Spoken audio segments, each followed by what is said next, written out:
Harrisall. Welcome to those who are joining us online. I'd like to call the regular meeting of the Lane County Board of County Commissioners to order. It's Tuesday, January 14th, 2025. Good morning to our County Administrator, Mr. Mokryski. How are you today? Thank you, Chair. Good deal. Good morning to my esteemed Commissioner colleagues and Vice Chair Commissioner Ryan Senega. Thank you for your representation and dedication to serve our citizens who elected us. Please note too, our esteemed colleague Commissioner Buck is online on the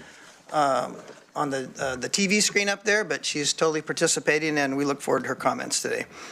As is customary in the protocol of Robert's Rule of Order starting in 1876 when Henry Martin Robert penned his pocket manual, he stated each meeting would start with God before country. So I want to bless these proceedings and grant us wisdom and compassion to make kingdom decisions of importance to the people we serve. And to our country, our flag, which is to my right, is a tribute to our country and especially those who serve it with all they have. Our veterans, our first responders, all emergency team members and medical workers. Your service and honor is a pillar to our existence and we thank you for it. And now on to the business of the day. Mr. Mokryski, is there any adjustments to the agenda? No.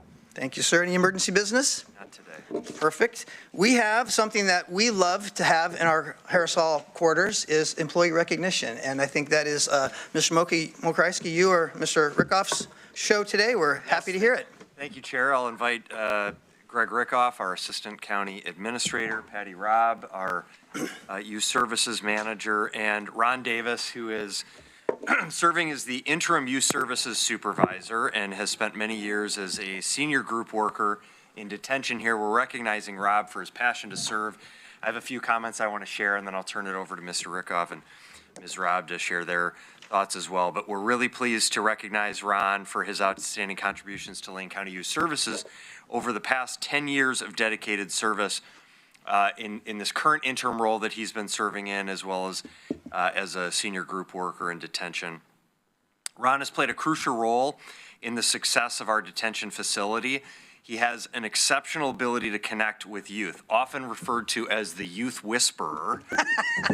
Ron is truly inspiring. His remarkable skill in de-escalating challenging situations, and you can imagine in a youth detention facility where emotions and tensions can sometimes run high. Ron helps to create a safe environment for both staff and the youth that we serve. His expertise in training, leading youth groups, conducting audits, and shaping policy has significantly improved our operations. He's a key member of our leadership team, and Ron's insights have been invaluable in guiding our efforts.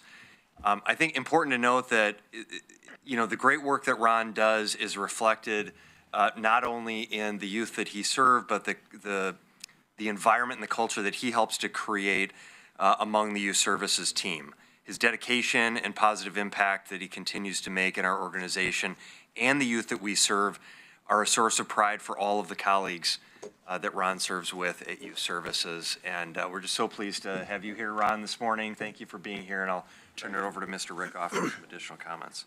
Thank you, Chair Lovell, Commissioners. I'm very pleased to be with you to express the county's appreciation of Ron Davis. Ron has served as a senior group worker for juvenile detention and treatment for the past 14 years. That itself is a significant leadership role. As a senior group worker, he has been a leader in working with justice-involved youth. He's also been a teacher, a trainer, a mentor, a coach for not just the youth, but their families, for staff, and for partners. That work alone deserves recognition, but what brings us today is that for the past 18 months, Ron has stepped into an interim supervisor role. All of Youth Services is grateful for his willingness to take on the leadership responsibilities, none more than Manager Patty Robb, Assistant Manager Kim McGrew, who could not be with us this morning, and myself. If ever there was a right person for the job, it has been Ron Davis working with justice-involved youth. His blend of care, compassion, resilience, and clarity makes him extraordinarily successful working with youth, families, peers, colleagues, and leaders. I consider him my teacher and my mentor. I've never known Ron to lose sight of that higher calling, that of aiding youth on some of their hardest days. Before I hand it over to Patty, I'll leave you with this thought. Should you need to, on one of those hard days, when it's hard to keep track of why you have chosen your particular form of public service. Schedule some time with Ron. See if he can't help you regain some resilience and perspective. With that, let me pass it over to Patty. Thank you, Chair Lovell and Commissioners. Just a few more words that I want to add on to what has been said. Ron shows up in every sense for our youth, for our families, for his team. He is amazing. He is a trainer. He is an audit policy and procedure guru. We really appreciate that. We have countless letters, kudos from parents and youth over the years, all of them voicing how he has changed their life and made a difference in their trajectory. Often some of those parents have also been our youth previously and grandparents who have been the parents. His legacy now and going forward is that he is a coach. He was actually a college football coach for 10 years. And that definitely carries over into his style. And he's a generational hero to the youth and families we serve and to his team members. He embodies safety, trust, and wisdom. When he's in the unit, the youth know that they absolutely have safety, trust, and wisdom there. I do want to extend a thank you to his wife Yvette and family for lending him to us for the many extra hours we've asked over the years. And today and every day, we thank you, Ron, for your commitment to improving lives and keeping our community safe and being one of our most treasured team members. I would like to hand it over to Ron if he has anything to say. I appreciate the attitudes today. This has been a lifelong commitment for me to work with youth and families, and I appreciate the county's effort in helping young people get their lives back together, those who've fallen off the rails a little bit. I think it's really important that we continue to embrace and take care of the youth and families of our community and those who are in need in general. It's the human thing to do. And I appreciate the opportunity to do that in Lane County. Awesome. Thank you so much. Ron, those are some powerful words. I'm expecting us to give you a plaque and a Superman cape if we have one. To our commissioners, any comments? Yes, Vice Chair. Yeah, thanks, Ron. Man, there were so many great keywords hit on in such a short amount of time. You know, de-escalation, child whisperer, and I just sense so much consistency. And, you know, kids long for consistency.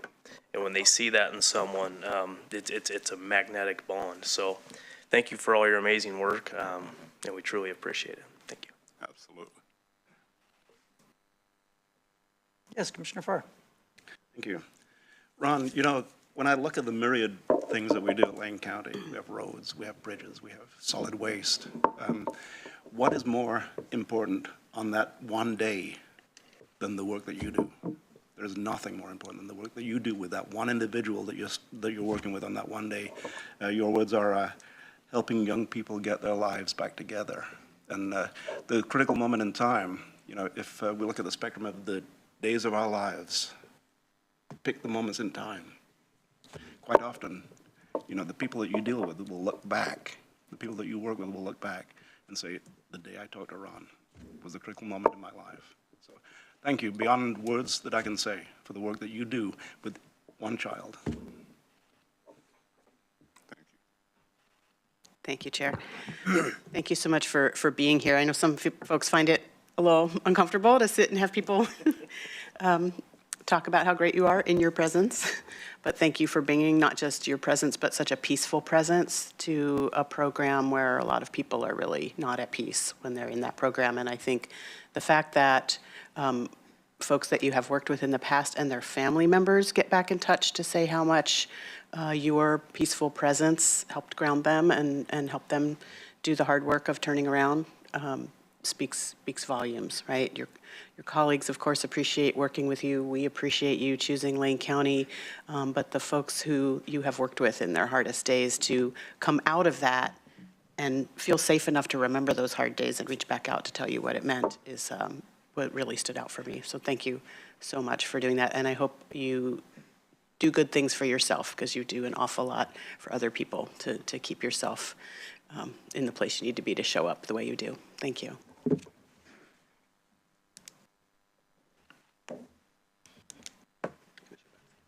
Commissioner Buck. Thank you, Chair. I wanted to also give my huge thanks. I know there may be times when those youth that are coming in may not necessarily appreciate all that you bring to them, at least maybe in certain moments. But I know the work that you do is so important to them and their families. It's great to know that some do reach back out to you and recognize all that you give to our community and for their success. So thank you again for working for Lane County. We appreciate you. Last up to bat here, Ron. Ron, thank you so much. I'm Youth Whisperer. I've never heard that before, not to mention Youth Whisperer for a period of 14 years.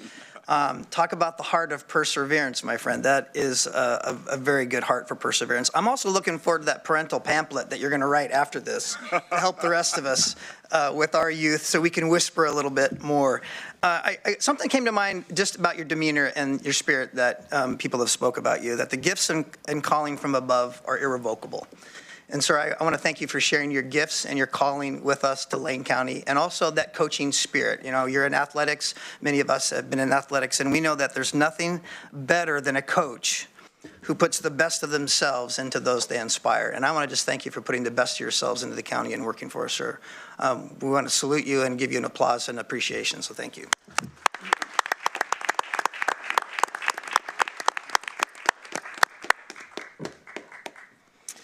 Thank you, Chair and Commissioners. All right, good deal. Our next item of business is our public comments. We have a number of folks on for public comments. Please note that the public can speak here in person at Harris Hall. Thank you. For 3 minutes or online, time is limited to 3 minutes, so we ask that you stop at the 3-minute mark so we can be fair to all. You can also submit public comments via our website in writing at least 24 hours ahead of our meeting to be included in the weekly packet. We respect and are here to applaud your First Amendment rights as a tool to address our government with grievances and options, but we also admonish all of us to do so in a civil manner and to be respectful in expressing yourself. When you come to the podium, please state your name for the record and your time will begin. We'll begin with Anna Lardner and it'll be followed by Sherry Jones.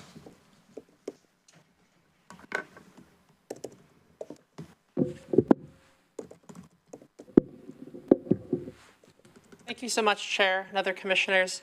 My name is Anna Lardner, and my pronouns are she, her.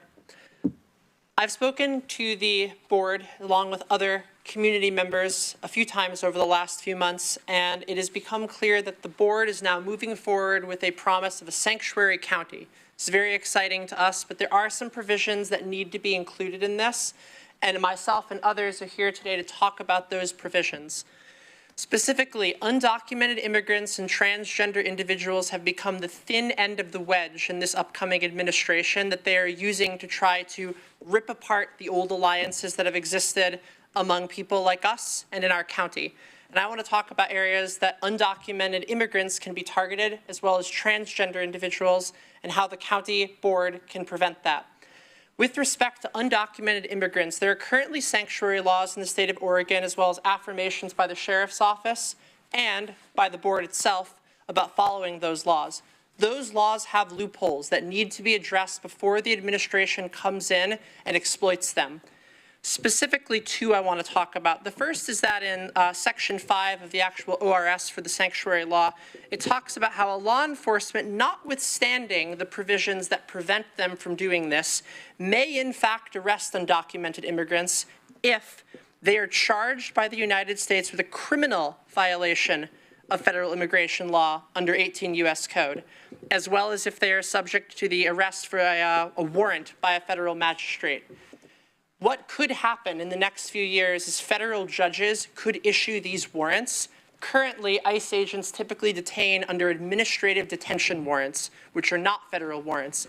If judges start to use federal warrants, though, to enforce immigration laws, we'll suddenly find ourselves in a place where local law enforcement may have to arrest on those warrants. The other loophole is, of course, if the Supreme Court or if federal district courts decree that Oregon's sanctuary law is unconstitutional and tell us that we cannot enforce that. Morality and legality are not the same. Even if those Supreme Court and federal district courts tell us that the sanctuary law is unconstitutional, we must still hold by it because that is the spirit of Oregon. As far as transgender individuals goes, I've been asked and others have been asked for specific requests of the board. Our specific requests, one of them is that the board use the power of the county community clinics to purchase and stockpile HRT drugs, gender-affirming care drugs, similar to how the county, or rather the West Coast, has done so for reproductive health care drugs, mifepristone specifically. This would include puberty blockers as well as hormones. Finally, we want to make sure that the county community clinics continue to provide gender-affirming care for adults and minors. We'll talk more about those transgender elements in the future, but thank you so much. I know that a lot of folks are going to talk more about this today. Thank you, everybody.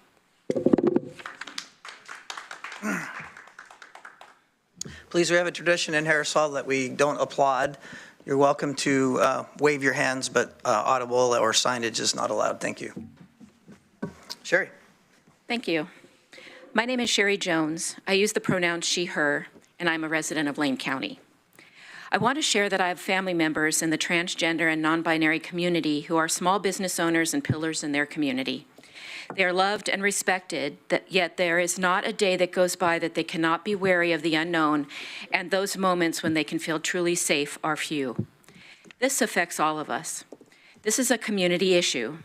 Just as we have supported our state and county with sanctuary laws for our immigrant and refugee community, we must also include transgender and non-binary people in our sanctuary work, as they are the focus of the authoritarian regime that is returning to power and are targeting our family and friends by creating lies and misinformation, stoking deeper hatred and marginalization. How can this county continue to talk about the need for more mental health care and access while the need to also support our trans and non-binary youth is such a huge part of that? Sanctuary would not be a Band-Aid. It would be a movement and a statement to attempt to counter hate and violence before it happens. According to the Trevor Project's report on state-level anti-transgender laws, there have been 48 of them from 2018 to 2022. There have been increases in suicide attempts in those states, increasing from 7% to 72%. That is not for all LGBTQIA plus youth. That is only transgender and non-binary youth, ages 13 to 24 years. We can suggest from the rhetoric over the past 2 years that this data has increased. According to Everytown for Gun Safety, some of which was reported recently on Congress.gov, the homicide rate for transgender and gender nonconforming people nearly doubled between 2017 and 2021. And if we include data to 2023, there were 263 homicides, and nearly 63% of those on Black trans women. 10% were Latina women, and 57% were under the age of 30. This must stop. Let's all imagine our own coming into existence. Let's remember that you and me, that we are all born into a situation not of our choosing. Some of us are born into loving homes and some of us are not. Some of us are born into war zones or extreme poverty and some are not. Some of us are born with gender identities that match our body's expression and some are not. We cannot continue to allow government rule over our own bodily autonomy for some and not for others. We must work to allow all humans to live, love, and be who they are. We can set an example for other counties across the country. We can actually do this and be who we say we are. I believe that the people of Lane County want to live and thrive in a community where we can all be who we are, we can worship or not in the way they believe, and feel safe and supported in the community where we all work, play, and live our lives. If we are a sanctuary county, then we can counter the hateful rhetoric of the Trump MAGA agenda, building a stronger and more resilient community that all people. Sorry. Thank you. Thanks. Next is Margot Helfand, and after that is Emily Heilbrunn. Correct me, please. Thank you.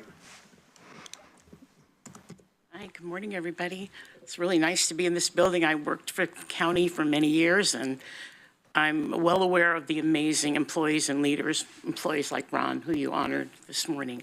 But I'm here today to speak on behalf of the Jewish Community Relations Council, which is part of the Jewish Federation of Lane County, of which I am the chair. On behalf of the JCRC, as we are known, we ask Lane County government and the sheriff to uphold the laws and values of our community and state by not participating in the separation of families and by protecting all in our community. Specifically, we ask the county to not permit the Immigration and Customs Enforcement Branch of DHS to use Lane County Jail to house its detainees as it pertains to immigration sweeps, where the only issue is not possessing proper immigration paperwork. The history of our global Jewish community is fraught with moments where families have been separated, fraught with forced deportation, loss of income and home. As a community, we are morally and spiritually compelled, especially when we anticipate a repeat of history, to speak up, if not now, when? We also encourage the Board of Commissioners to issue a statement to this effect. This is one tangible step that can be taken to help reduce fear in our community. Thank you for your time.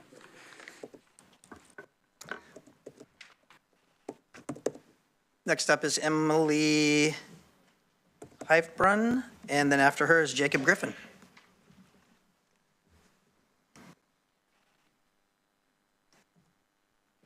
Thank you. Good morning. My name is Emily Heilbrunn. I use she, her pronouns.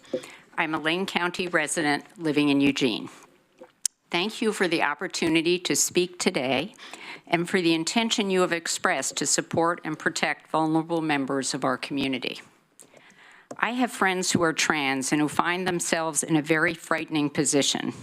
There has been a lot of talk among members and supporters of the incoming administration about actions they intend to take which amount to targeting trans people.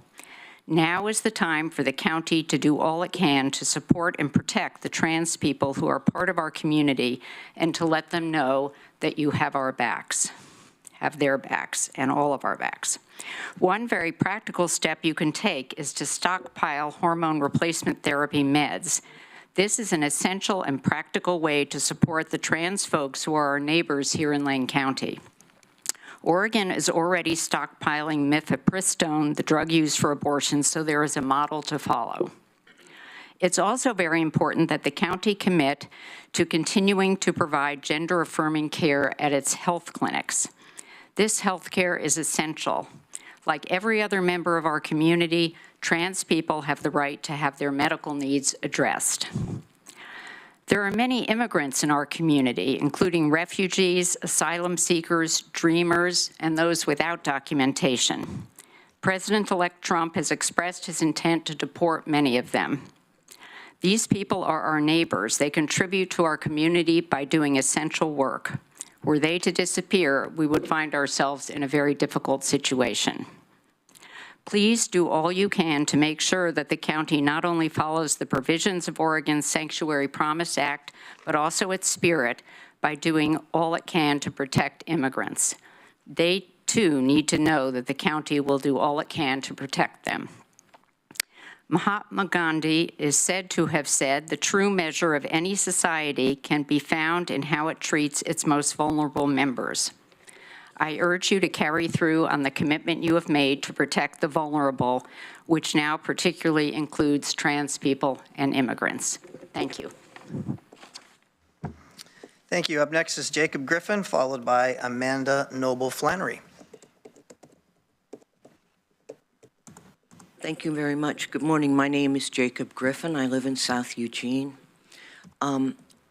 The other people are speaking directly to the issues and to the responses, so they've given me the privilege of talking about why this moment matters so much. And one of the things I want to say is one of the reasons we moved to Eugene is exactly the things I'm hearing from these people this morning who got up and came out on this cold morning to speak for people who they are not part of the community, and yet they feel part of the community and truly are. We moved back to Eugene because I loved Eugene when we were here, and we bought a house a year before we moved here and 6 months before I knew I was going to be a grandfather, before I knew I was going to be a grandfather.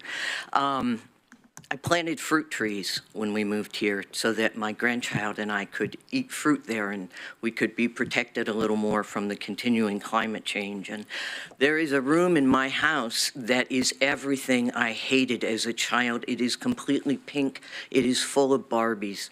And I play happily for hours with this little child because I'm in the right body and because it feels safe and lovely to do that, because I am assigned Ken jobs. Mostly I'm Ken pet keeper. But what I want to say today is that when I leave here today, this afternoon, I'm meeting with a real estate agent and I'm signing a contract to sell my house. And that contract will be open for the next 4 years. Not because I want to be there, not because I ever want to leave here, not because I don't want to watch my grandchild grow up, but because I do not know if I will be safe here. Trans people are making various decisions about what they will do if they were denied their HRT.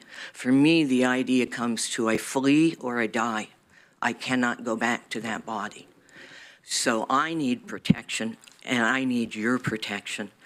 I need to know that the man who said that on day one, I won't get it out because I can't read it again, but the man who is coming in as a president has said that on day one, he would eliminate transgenders from this country. I'm one of the transgenders that he would hope to eliminate, and I need your protection. I need your community. We make up something like 0.5% of the population. And immigrants are in the same situation with even less ability to come here and talk to you than we have. And so I need you to stand up and be brave for us when we will no longer be able to be brave for ourselves. I'm also Jewish. I'm on the board at TBI. I know how much that community is fearful. We need to hear a strong voice from you now. We need you not to obey in advance, and we need you to take care of us. Thank you. Thank you. The next up is Amanda Noble Flannery, followed by J.B. Carney.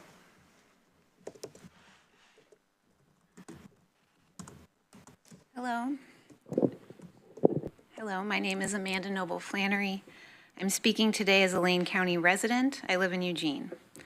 When I spoke here last month, I thanked you for the recent and important progress that's been possible because of the Board of County Commissioners and county programs prioritizing equity. Today, I want to thank you for the exploratory work you're undertaking related to sanctuary county actions and urge you to put protections in place right away. Local governments serve as a crucial buffer against potential inequities or rollbacks at the state or federal levels. We rely on you to be an unwavering layer of protection for our diverse communities. As speakers before me have shared today, this is especially vital for our immigrant and trans communities. The threats are real, and the time to put safeguards in place is now.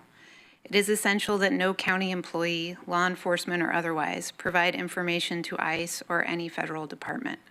I'm asking you to create a policy to ensure staff are not acting as enforcers of federal immigration or transphobic laws. HIPAA protections for medical settings aren't enough because we aren't sure what will happen at the federal level. In August 2023, the board issued an order reaffirming the county's commitment to support LGBTQIA2S+ individuals. As you know, the T stands for trans people, and there are 2 specific actions I'm asking the board to take that will show that the August 2023 order was more than words. One is to stockpile hormone replacement therapy meds, modeling after the state's stockpiling of mifepristone that has already happened. The second is a commitment to continue providing gender-affirming care at all county health clinics. Supporting immigrant and trans rights strengthens our commitment to dignity, respect, and equity for everyone in Lane County. Your leadership in equity reminds us all that justice begins at home. I'm asking you to take swift action and make sure immigrant and trans protections are in place before we need them. Thank you. Thank you. Up next is J.B. Carney, followed by Heather Scott.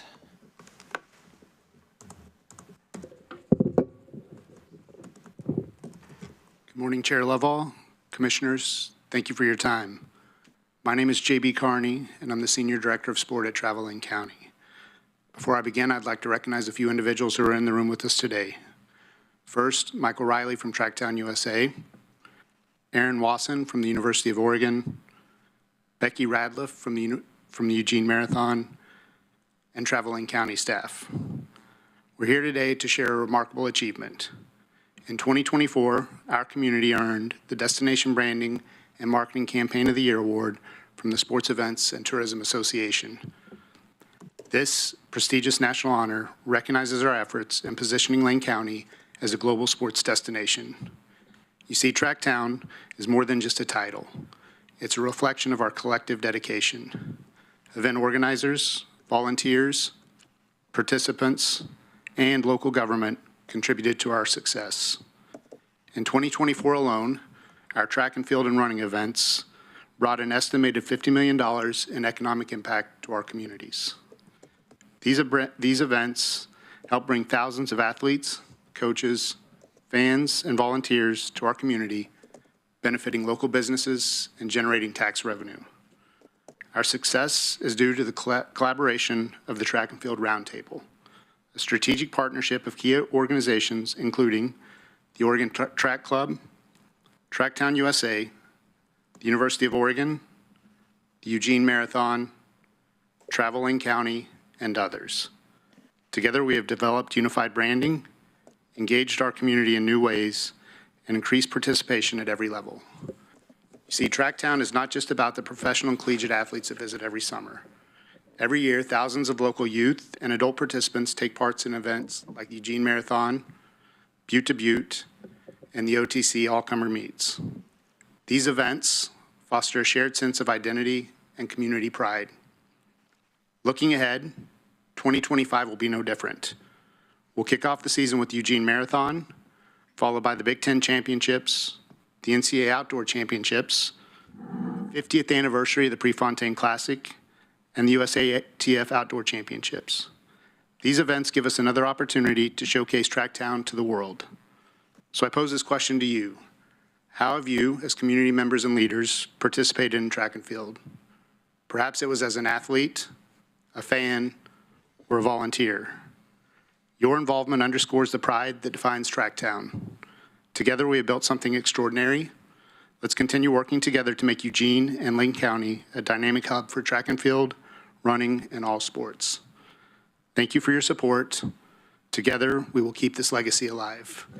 And I have some track and field community impact reports to hand out to you as well. Thank you very much. Good deal. JB, if you could just give those to staff right there, that would be great. That'd get into us. Super, thank you very much. Next up is Heather Scott, followed by Ming. Hi, my name is Heather Scott, and I live in Eugene. My pronouns are she, her.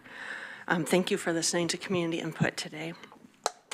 I'm here to ask that you designate Lane County a sanctuary county for undocumented residents and transgender individuals, and that you enforce and expand on existing state sanctuary laws. And I ask that you also include stockpiling hormone replacement therapy medication for trans adults and youth.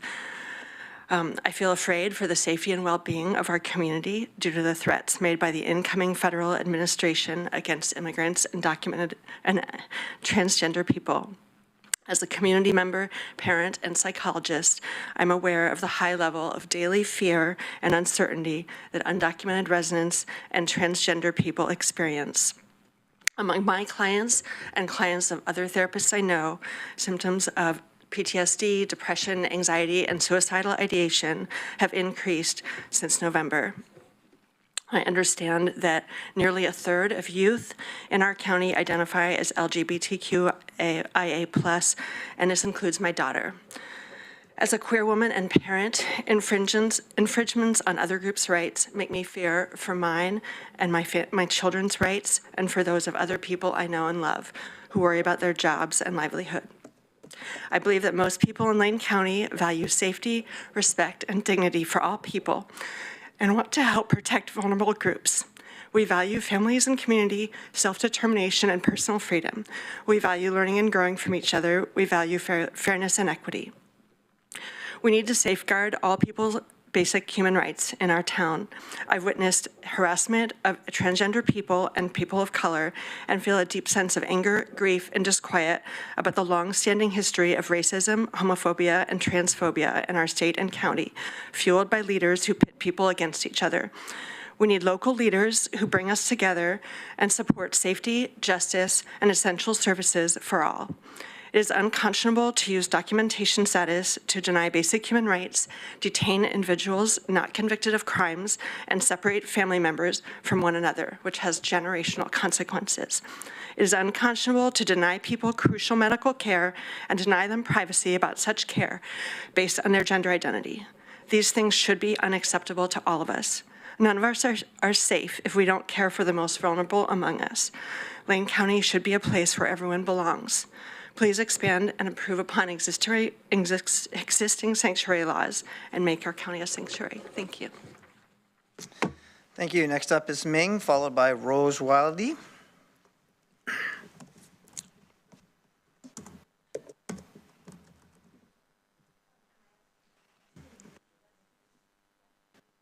I have Ming on the list, is that correct? Okay, that's all right. Rose Wildy is up next then, followed by Sue, I think it's Barner, I can't read, correct me if I'm, Barnhart, thank you. Thank you. I'm Rose Wildy, and I'm a resident of East Lane District. I speak from my personal experience. In 2021, my cousin Lavender ended her life at the age of 23. I'm sharing the program from her memorial, which Steve has. Lavender was an ally when other people's rights were trampled, when the sovereignty and water quality of the Standing Rock Sioux tribe were violated and threatened by the Dakota Access Pipeline. Lavender went to Standing Rock and fearlessly joined in the actions to block the development. Lavender was not Sioux, but she recognized that when the rights of Indigenous people are threatened, all of our rights are threatened. If our constitutional rights and the promises of our government do not apply to some of us, they do not apply to all of us. Lavender experienced serious mental health struggles and abuse through the criminal legal system, which punished her and created barriers in her life, preventing her from moving forward at a critical point as a teen and young adult. Her crime was possessing a small amount of marijuana just before it was made legal, and that harmed no one. The challenges of navigating the system and experiencing rejection and bigotry because of her gender was too much to bear. One day she could not be found. After hours of anxiously searching, her sister found Lavender at the bottom of a cliff at a local wilderness area that she loved. So I raise those issues because we're in a county where people voted to expand funding for our jail with the promise that people who desperately needed mental health support would receive it through that. It highlights the lengths that we will go just to address the deeply inadequate support for people experiencing mental illness. Lavender certainly would not have received support through that system. 1 in 3 Oregon 8th graders reported attempting suicide 1 or more times, according to the Oregon Healthy Teens Survey. And I also know that the election of Trump, whose agenda includes rejection and harming of transgender people, aggravated the feelings of fear and rejection among local trans youth. So I ask that we take a holistic approach to equity, diversity, and inclusion, a sanctuary policy that obligates our county to protect the rights and dignity of all people, and specifically trans, other queer, and gender diverse people and immigrants threatened by assaults from the Trump administration is a starting point, but the county should also expand funding for DEI programs, staff, and grants, task human resources to understand how the climate in each part of the county impacts trans and queer employees, create a plan to address those harms and improve the climate for those employees. Center the voices of trans and queer folks and immigrants in the creation or expansions of all policies impacting them, and learn from local trans advocates and communities to understand their experiences by showing up in spaces organized by and for them. Thank you. Thank you very much, Rose. Next up is Sue Barnhart.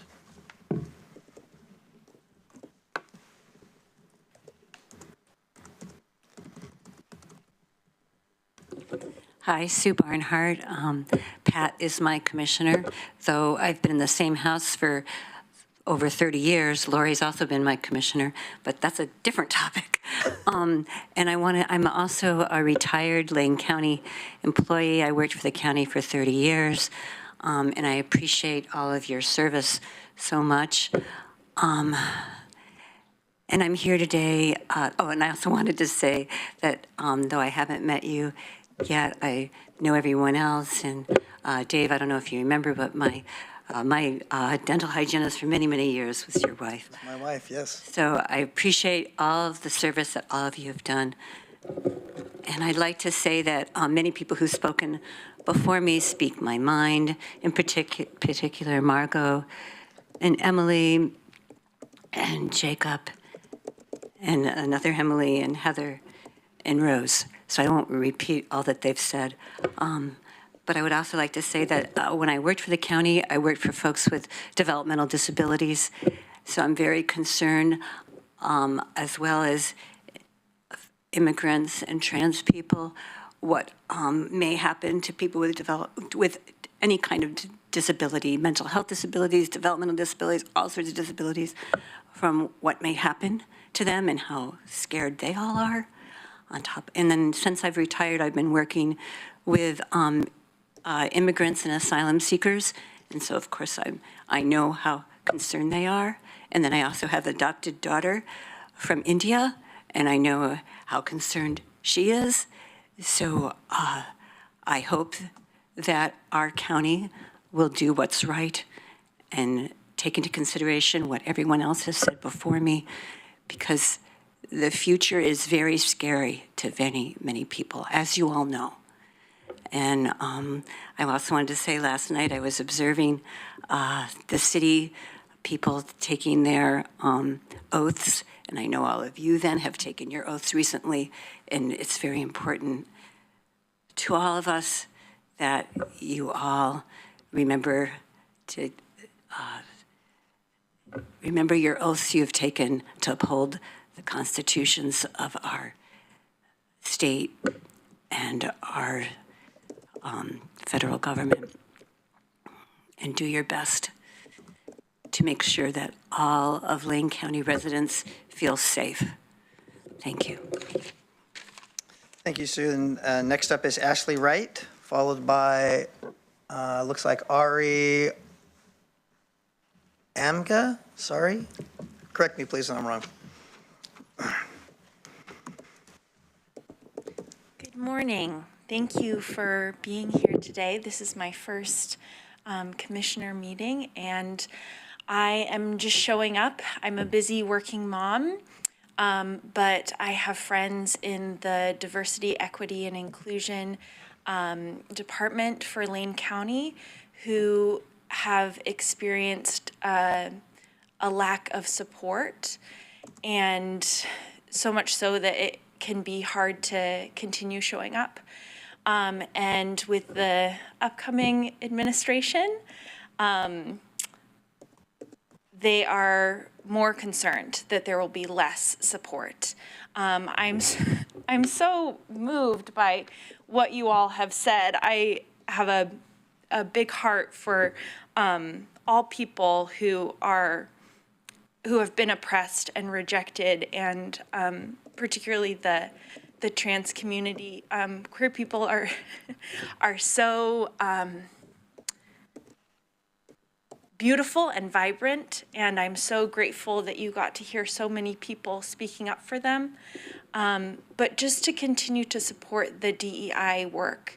I lived in a part of the country for many years with many more Black people, and the few people of color that we have here, there's just been such a deep and tragic history of so much oppression. And this year, I took my children to the Springfield Library, and we got to hear from a Native American basket weaver, and I could feel the pain that runs in her veins, and all of the generations that came before her. And I know we've made so much progress in the last 10 years, 50 years, 100 years towards lifting up people who have been oppressed, but let us please continue to show up and be the country that we have always hoped to be. I thank you for your service. I know that there is such good intention behind your work, and yes, I hope that we can continue showing up. Thank you so much for hearing me. Thank you, Ashley. And up next is Ari, and then followed by Kristen. Is Ari not here? All right, Kristen. Wait, is it Avery? Amy, I'm sorry, Amy. Gosh, darn it. That's okay. I was just answering a prescription here, so it's all good. There you go. I write like a doctor. Amy, I'm sorry. Go ahead, please. Thank you. Hello, everyone. My name is Amy Ansa. I'm speaking today as a Lane County resident. I'm in Commissioner Traeger's district and, in Eugene. I want to start by thanking you all for the exemplary work you've been undertaking related to Sanctuary County actions, and I urge you to put those protections in place right away or as soon as possible. Local politicians have the very important role of being able to make the most effective everyday change in all aspects of the lives of your constituents. Another thing I want to bring up is the important work that is being done for LGBTQIA2S+ older Oregonians, including by those on the LGBTQIA2S+ subcommittee of the Governor's Commission of Senior Services, which I am proud to be a member of. And I don't think it has been mentioned here specifically, but I want to ask you to think about what happens after a transgender person dies. Very often, even today, with all of the protections that are and all the progress that are in place, the name and pronouns of transgender people, if respected in life, which we are all striving to do, must be respected even after death, even if they are not legally changed. Economic issues, including homelessness, job insecurity, and general discrimination, affect trans folks disproportionately, which can make it extremely hard for them to get their documents in order. Every time someone has this disrespect happen to them in death, it disrespects all of us, dead or alive. I want you to draft rules making sure that when who a person is in life continues to be who they are in death. I also want to echo the need for hormone replacement therapy medication stockpiling, modeling after the state stockpiling of mifepristone that has already happened. And I want the commitment to continue providing gender-affirming care at county health clinics. Your leadership in equity reminds us all that, like I said before, justice begins at home, and that you have the big ability to make that change in people's lives. I'm asking you to take swift action to make sure that also that immigrant communities, documented or not, are protected. And of course, like I said, trans folks' protections, living and dead, are in place before we need them, and we are going to need them sooner rather than later. That I promise you. Thank you. Thank you, Amy. And lastly is Kristen Yarns before we go online.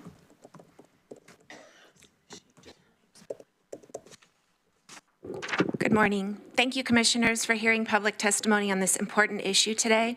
My name is Kristen Yaris. I use she, her, aya pronouns. I'm an Associate Professor of Global Studies and the Department Head for Women's Gender and Sexuality Studies at the University of Oregon.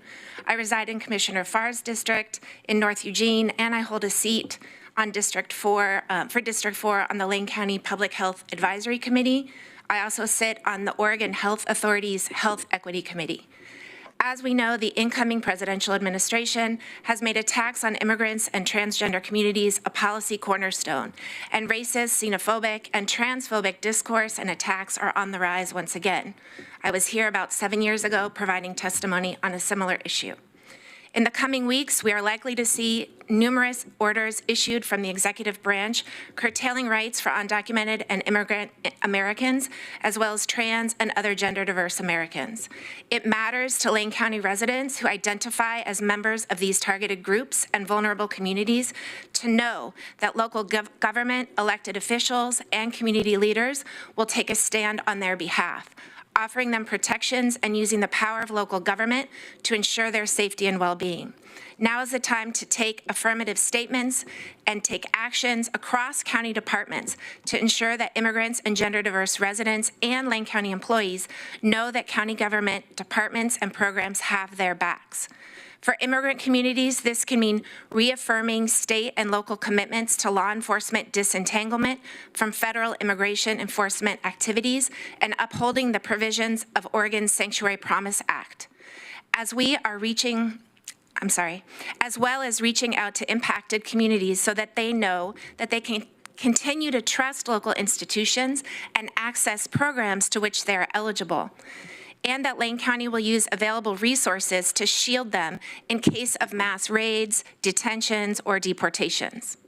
In the realm of healthcare, this means affirming Cover All Oregonians means all Oregonians, regardless of immigration status or gender identity. For trans and gender diverse folks, Oregon has taken numerous steps already on a state level to ensure gender-affirming care will be provided and that medical professionals will not be prosecuted for providing such care. A next step locally can be reaffirming Lane County as a sanctuary county where immigrants and all gender-diverse people are welcome, can access needed services, and have the support of local government and elected officials. Let's take this step now, joining other cities and states across the country who have already passed sanctuary and shield laws protecting gender diverse communities, trans communities, immigrant communities, and the healthcare professionals who serve them. Thank you. Thank you. Is there anyone left in Harris Hall that wishes to give public testimony? If not, we will shift to the online portion.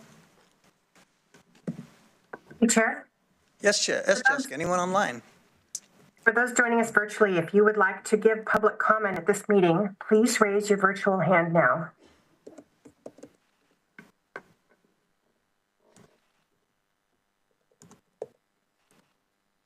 I see no hands raised. Chair, I'll return to you.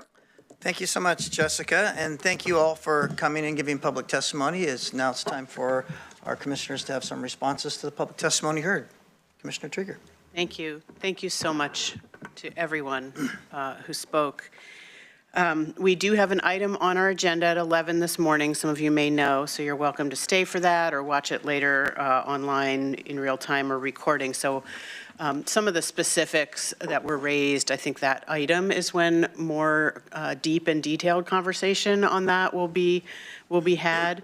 I want to share that I attended the Legislative Town Hall last Saturday with the majority of our Lane County delegation, and the feeling is palpable in the room here, in that room, in the country, in the wake of the November election at the federal level.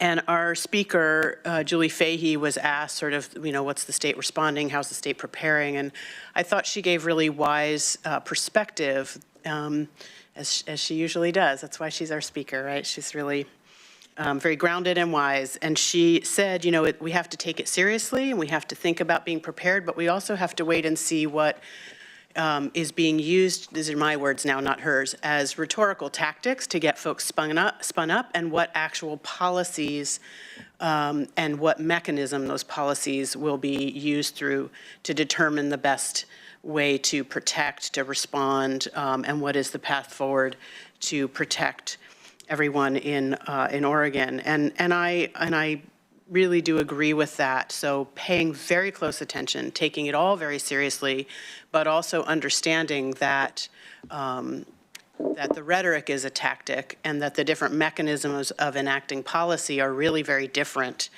There are multiple different ones. And just as there is at the federal level, there is here at Lane County. So what I want to say is that I think Anna Lardner commented, all laws have loopholes. Absolutely they do, and that includes local law or policy here at the county. We really make policy for the organization, not laws for the general public. So we have to take our time with policy development to ensure we don't create loopholes or problems, unintended consequences, but we have to balance that with the urgency of the moment. And so I'm just making that commitment to you that that's where I'm sitting, is sensing and understanding the urgency of this moment. And in fact, this is not a new moment. It's just that it got some elevated attention to it because of the rhetoric at the federal level. But there is interplay with our public safety work, with the Sheriff's Department. I'll want to talk with our Director of Health and Human Services and our community health centers clinics about sort of the viability, I guess less about saying can we or can't we, asking a yes or no question, stockpiling certain medications. What can we do to ensure that the medical, mental health, and otherwise holistic needs of folks who are coming to our clinics can be met. I think asking those kind of questions will get us the answers that we need, but it might take time, and that's frustrating. The last two things I want to say, one is bumper sticker politics here. There's a phrase that I've seen many times that really I think about a lot. It's important that there's a difference between saying all are welcome here and this was built with you in mind. And we do not operate in a country, in a world, frankly, and certainly not here in Lane County, in a milieu that was built with all of us in mind, myself included. And so that is a constant struggle every day to try to sort of elbow your way in and make the room. And so while we all in different ways may be told we're welcome in certain spaces, when we arrive there, we see that it really wasn't built with us in mind, and that makes it harder to operate and be safe there, not just feel safe, but actually be safe. And the last thing I will say is there's culture and there's policy, and they exist at the same time. And sometimes culture changes and then policy has to be made to meet that. Sometimes policy is made and we bring folks along in the culture, but they're both happening all the time.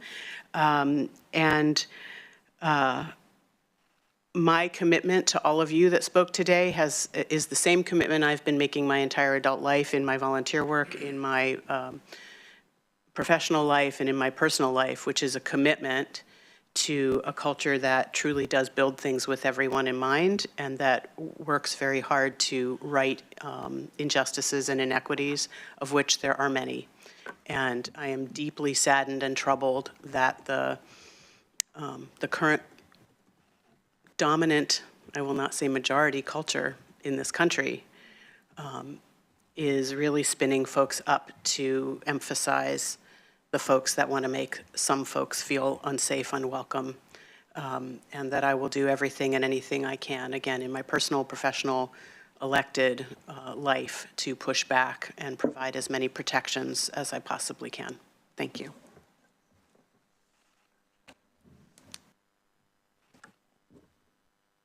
Commissioner Buck. Thank you, Chair. Thank you to all those who came and spoke today at 9 a.m. on a Tuesday morning. I know the timing of our public comment period is not the most ideal, and the fact that you are showing up, and several of you showing up again continually for us, I highly respect. I certainly support a proactive measure to support our most vulnerable in our community. Thank you for continuing to come back and speak to us about the needs that you're seeing.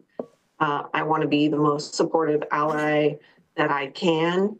I like the direction that we are going here on our board. Of course, as Commissioner Traeger mentioned, we're starting that endeavor and an item a little bit later on today. I really want to see where we can take that and really appreciate hearing what the next need is that you're seeing coming forward. Public health, we are the Board of Public Health, not only the Board of Commissioners. So we have several responsibilities that we have to balance at any given point in time. And the health of our most vulnerable is a high priority for us. I want to see us do what we can do in this new administration to safeguard as many folks in our community as possible. For those who spoke about Tracktown USA, thank you for coming out. It was lovely to see the award. I'm a big fan. I especially like to bring my child to events at the University of Oregon so that you can be exposed to a world stage, which it most certainly is whenever we have professional athletes come along. And I know that it doesn't happen overnight. There's a lot of hard work that happens throughout the year to make those events special. Thank you for doing that work. I am very proud of it. And when I do speak to people who are not from Oregon, either around the country or around the world, I can easily say that this is a reference, Tracktown USA, and people know what that means in different countries. That is a proud thing to say for us here locally. Thank you, Chair. Thank you. Commissioner Farr. Thank you, Chair Lovell.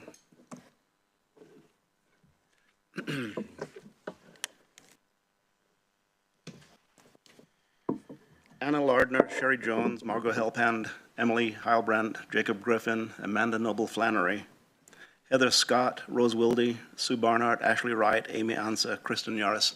I wrote down your words. I'm not going to repeat them, but your words are powerful, well stated, and heard by all of us up here. I want to really thank you for being here this morning. Don't listen to what we say, watch what we do. There are two statements that came up this morning that really touched me, that really made me think very, very deeply about the testimony that was happening this morning. One was from Sherry Jones. Sherry, you're still here? You stated that we are all born into situations that we have no choosing. I'm paraphrasing you just a little bit there, but that is true. Some are born with bombs falling around us. My sister was. Some are born in different countries, some are born in different situations, some are born without parents even, without parents that are there after they become aware. So we have to think about that. And while it's hard to place ourselves in the situation that other people were born into, to be sensitive to that fact. Thank you for stating those words. You made me think a lot. I'm going to think a lot about that. And the second was Amy Ansa. What happens after transgender people die? Wow. You know that, and then you went on to talk a little bit more about documentation and how it's difficult to achieve correct documentation. Once again, I'm going to think about that a lot, an awful lot as we move forward. So thank you all for being here this morning. Keep an eye on things. We do have an 11 o'clock agenda item that's the start of our work here at Lane County. It's a continuation, but a start of from this moment forward. Ever so briefly to Tracktown USA, I don't think they're here right now, but it's worthwhile to say that we all benefit from the recognition that our local community gets and the travel that surrounds athletics and the men, women, children, and everyone who participate and watch athletics. I'm a track athlete, but my distances were, this will age me, I ran the 2 mile, and I ran the mile, and I ran the quarter and the half. I didn't run the 1,500 or the 5,000 or 10,000. So, but really, the discipline that you learn from being an athlete, many of us in this room have done athletics at some level, is important to carry forward. Once again, Amy and Sherry, thank you for your powerful words that I will be thinking about a lot. Vice Chair. Thank you, Chair. Great conversation today. I wrote down a couple of things, and well, wrote down a lot of things, but as a lot of it's been stated, you know, one of the quotes I wrote down, and it's really, I mean, it's how we should all be, right? I mean, have a big heart for all people. You know, it's just simple, but a great comment, and I think everybody here really embraces that. One thing, and another thing that we've hit on a bunch, and I've gone back to it a couple of times. We've spoken. We went to an event. It was at one of the high schools, and they asked us there because they wanted their students were doing some legislative work, and one of them was teen suicide. And as a school board member, you know, that really hit home. That was a big thing. So it's great to see a therapist here. You know, gender counseling is something that I fully believe in, that I think we really need to lean into. It's a huge part of what these kids are struggling with and understanding what their bodies are going through. So thank you everybody for being here. Tracktown USA, they did leave. I watched them. As Commissioner Buck said, it's awesome. You can go anywhere, and they talk about Tracktown USA. I mean, that's something we should really hold in a high regard. So thanks, everybody. Great, thank you, colleagues. Rose, I just want to say to you that you have my heart. Losing a child, a cousin, a son like I did at age 23 is devastating, and I'm going to let you know that you have our deepest sympathy and condolences. So I want to say that first off. And I want to say that the courage that you also illustrated on your cousin's life was exemplary, and obviously in the scheme of eternity that won't be forgotten. So I also, there's a lot of comments. I wrote down a lot of things as well. Amy, your question about what happens after trans dies, I never thought about it, so thank you for bringing that up. We shared a lot of concerns here. I think it's really hard for us to come and just share our thoughts in front of this public venue, let alone your hearts. And so I want to thank you for sharing your hearts as well in such a deep and profound way. And it hit me that we're talking about a lot of melting pots of hearts. We're talking about a collective issues of trans and LGBTQ and the disabled and mentally challenged and adopted children and all of these things that if you look at each one of us as the family of man, we all have skin in this game. And so I want to reiterate the fact that all of us here at this dais and even staff and all of you, we all have skin in this melting pot of game. And so we have something to gain and something to lose by not doing this equitably and right. So I want to just let you know that that hit me hard in my heart, and that we will be better and will be better going forward. I also wanted to just say this: in my work in global ministry, it was always taught to us to be the light in dark places and look for the good and the possible and even the impossible. So I pledge to you that that's what I'll do going forward, as I will look for the good, the possible, and even the impossible on all these behalfs. Getting back to something a little more celebratory and another question, JB, you asked a question that's still burning into my soul, and it said, what each of us do in the sport of track. Well, we don't usually answer questions at this dais, but let me tell you, I was a pole vaulter, and I've ran the Boston Marathon at age 49. And so the Boston Marathon was only done because we had a great marathon here in our county that I had to run twice to qualify. But thank you for allowing me to do that. And you said that one of the things we had skin in the game in that one was I bought the first pair of Nike waffle shoes in 1972 with 6 months of savings that I put aside from a paper route. So I hope that that kind of commitment to our economy at $50 million, because $50 million, people don't realize how much that impacts our community, from small business to the guy who sells ice cream to the guys who pick up trash on the streets, all of that. It affects every fiber of our county. And so I'm proud to be with you serving at Travel Lane County, and proud to have this kind of stake in the ground that we're famous for, and that's Tracktown USA. So hats off to you and salutes. Thank you so much. All right, on to the business of the day. We are to the point of our consent calendar. These items are considered routine and adopted together in one motion. Any item could be pulled out by a commissioner for further discussion prior to a motion being made. Each topic has links to the specific information if any member of the public wants to have a deeper understanding of those topics. So, do I have a motion for the consent calendar? Chair, I move to approve the consent calendar for January 14th, 2025. Thank you. Is there any discussion to the motion? You need a second, Chair. Second. We need a second. And we don't discuss the consent calendar. There you go. So I have a second. We actually don't need a second for the consent. We could just say if anyone opposes it, yeah, you'll second it. All right. We have a first and a second for the consent calendar. I'll take the vote. All those in favor signify by aye. Aye. Aye. Aye. Thank you.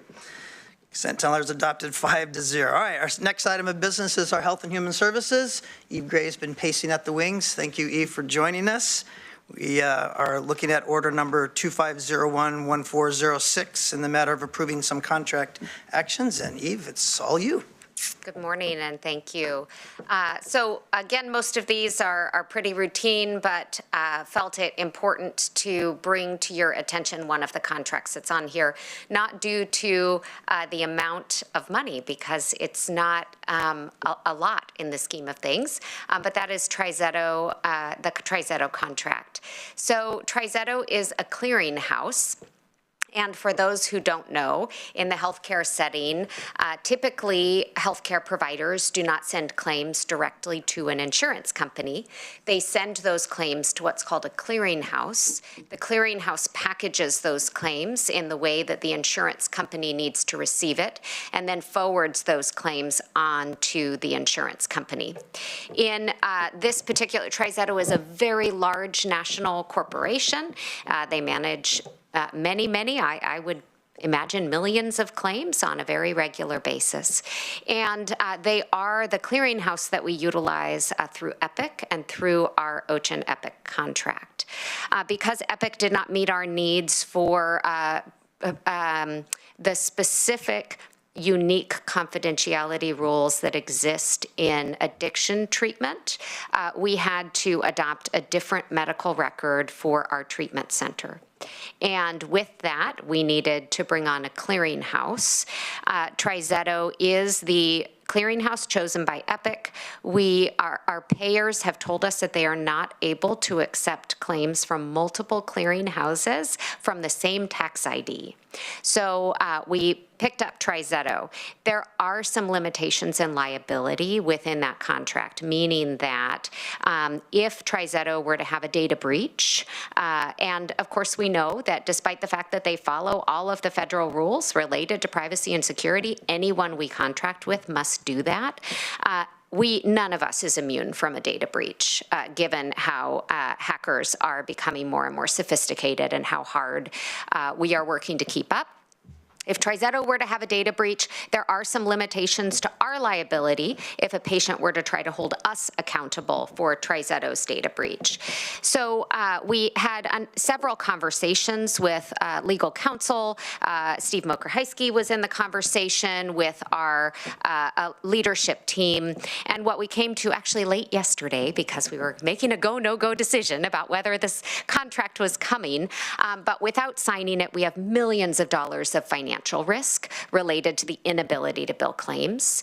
So in order to control the risk that we have here, we are making a change to our notice of privacy practices to patients to make sure that they are aware that we send their data through third-party vendors if we are billing insurance, and that everyone will follow the federal requirements for data confidentiality, and we know that nothing is perfectly Loctite in this world today. So we felt like that notification of patients mitigated our risk, and just wanted to make sure that you were aware there are some limitations related to recovery of liability if someone were to hold us accountable for a third party's data breach.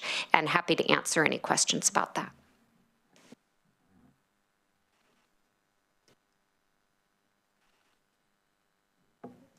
See, no, yeah, just Mr. Farr. I thought I knew everything.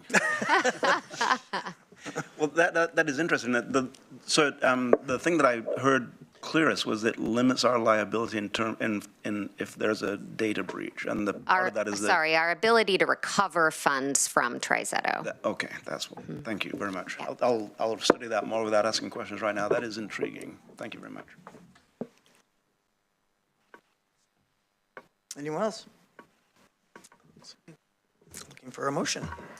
Chair, I move to approve Order 2501-1406 in the matter of approving contract actions with Women's Space, DBA Hope, and Safety Alliance, Cognizant TriZetto Software Group, Lane Community Health Council, Trillium Community Health Plan, and delegating authority to the county administrator, their designee, or their subdelegate to sign the approved actions.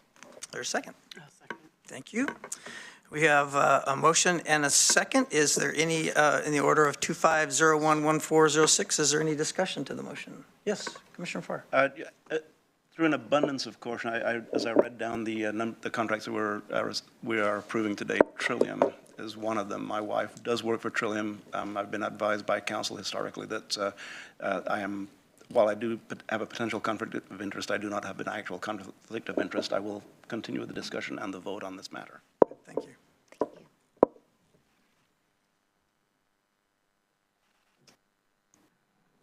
Seeing no further discussion, call for a motion. We already have the motion. We already have a motion. Thank you. We call for a vote. Thank you very much. Let's vote. All those in favor for Order 2501-1406, state by stating aye. Aye. Aye. Aye. Passes Aye. 5-0. Thank you very much. Order number 2501-1406 in the matter of approving contract actions with Women's Space, Hope and Safety Alliance, Cognizant TriZetto Software Group, Lane County Health Council, Trillium Community Health Plan, and delegating the authority to the county administrator, their designee, or their subdelegate. Signed the approved actions as passed. Thank you. On to county administration. Looks like we have Steve Adams and our policy director and Vanessa Cornwall coming to the table. Steve, do you want to introduce this item or let them take the chain? I'll turn it over to Steve. All right, sounds good.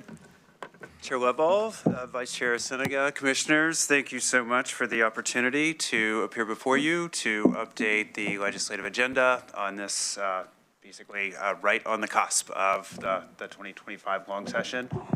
The Legislative Committee met last week. We had some amendments that are being recommended now to the full board, and I'm going to turn this over to my colleague, Vanessa Cornwall, our Intergovernmental Relations Manager. Thank you for having me. Is this on? Yeah, okay. Pull it a little closer. Thank you. Chair, Vice Chair, and Commissioners, I am here today to present the updates and suggested amendments that we discussed during the Legislative Committee meeting last week. First is a suggested amendment to the principles and priorities document under the state legislature. We had been approached by League of Oregon Cities and the City of Eugene to consider supporting a bill that was drafted by Senator Floyd Przansky and co-sponsored by Representative Lisa Fragola that would institute new punishments for threats against public officials. That bill was introduced as Senate Bill 473, and the suggestion is that we move forward in supporting that as well. We also made a change to one of the federal priorities in including support for funding under secure rural schools, because that was not reauthorized last year when the funding expired. There was talk about including it in the continuing resolution that was drafted right before the government was supposed to shut down December 20th.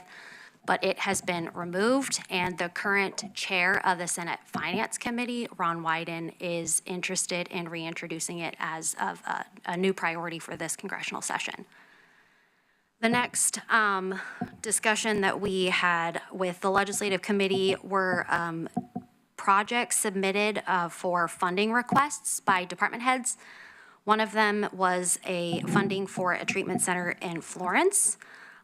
We also heard requests for seismic evaluations for the Lane Event Center Convention Building, territorial highway intersection safety changes, territorial highway slide repair, replacing the system, HVAC system with the fleet department, recycling collection box purchases, assessment and taxation software modernization, and then a couple funding priorities for the jail, which includes an air circulation system and additional space for pretrial services.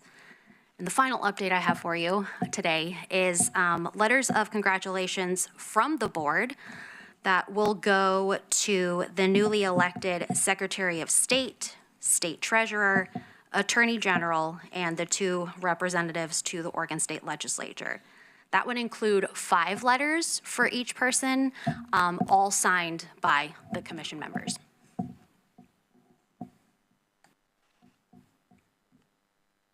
And that's it for me. I don't know if you have anything else you want to. Well, thank you, Chair and Commissioners. Tomorrow we have a budget leadership team kickoff. We will be presenting tomorrow specifically on the federal and state outlook, priorities in the legislative context at both level, and particularly around how they may intersect with the county's budget. We stand ready at this time to answer any questions you may have from the Legislative Committee's recommendations. All right, any comments? Yes, Commissioner Farr. Thank you, Chair Lovell. You know, I continue to serve on the Legislative Committee. This will be my 13th year with Lane County on.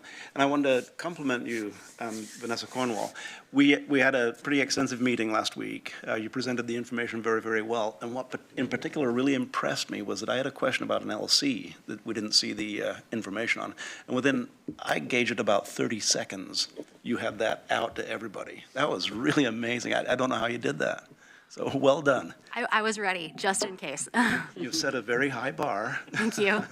And I appreciate that very much. Thanks for the work that you're doing. Thanks for the work that we'll all be a part of in the legislative session. It's not going to be an easy legislative session by any stretch of the imagination, but it's going to be an active one. Look forward to working with you there. And welcome to Lane County. Thank you. Chair, I should have mentioned in the moment that my colleague provided to me that within the legislative update, we did not include some of the specific projects within for purposes of funding. And I should have mentioned that Vanessa and I are continuing to evaluate which opportunity would seem best. Some of the projects that staff put forward struck us as potentially good projects for congressional earmarks, as they are congressionally directed member projects. We certainly do have projects, however, that are a board priority and that are known for going forward with the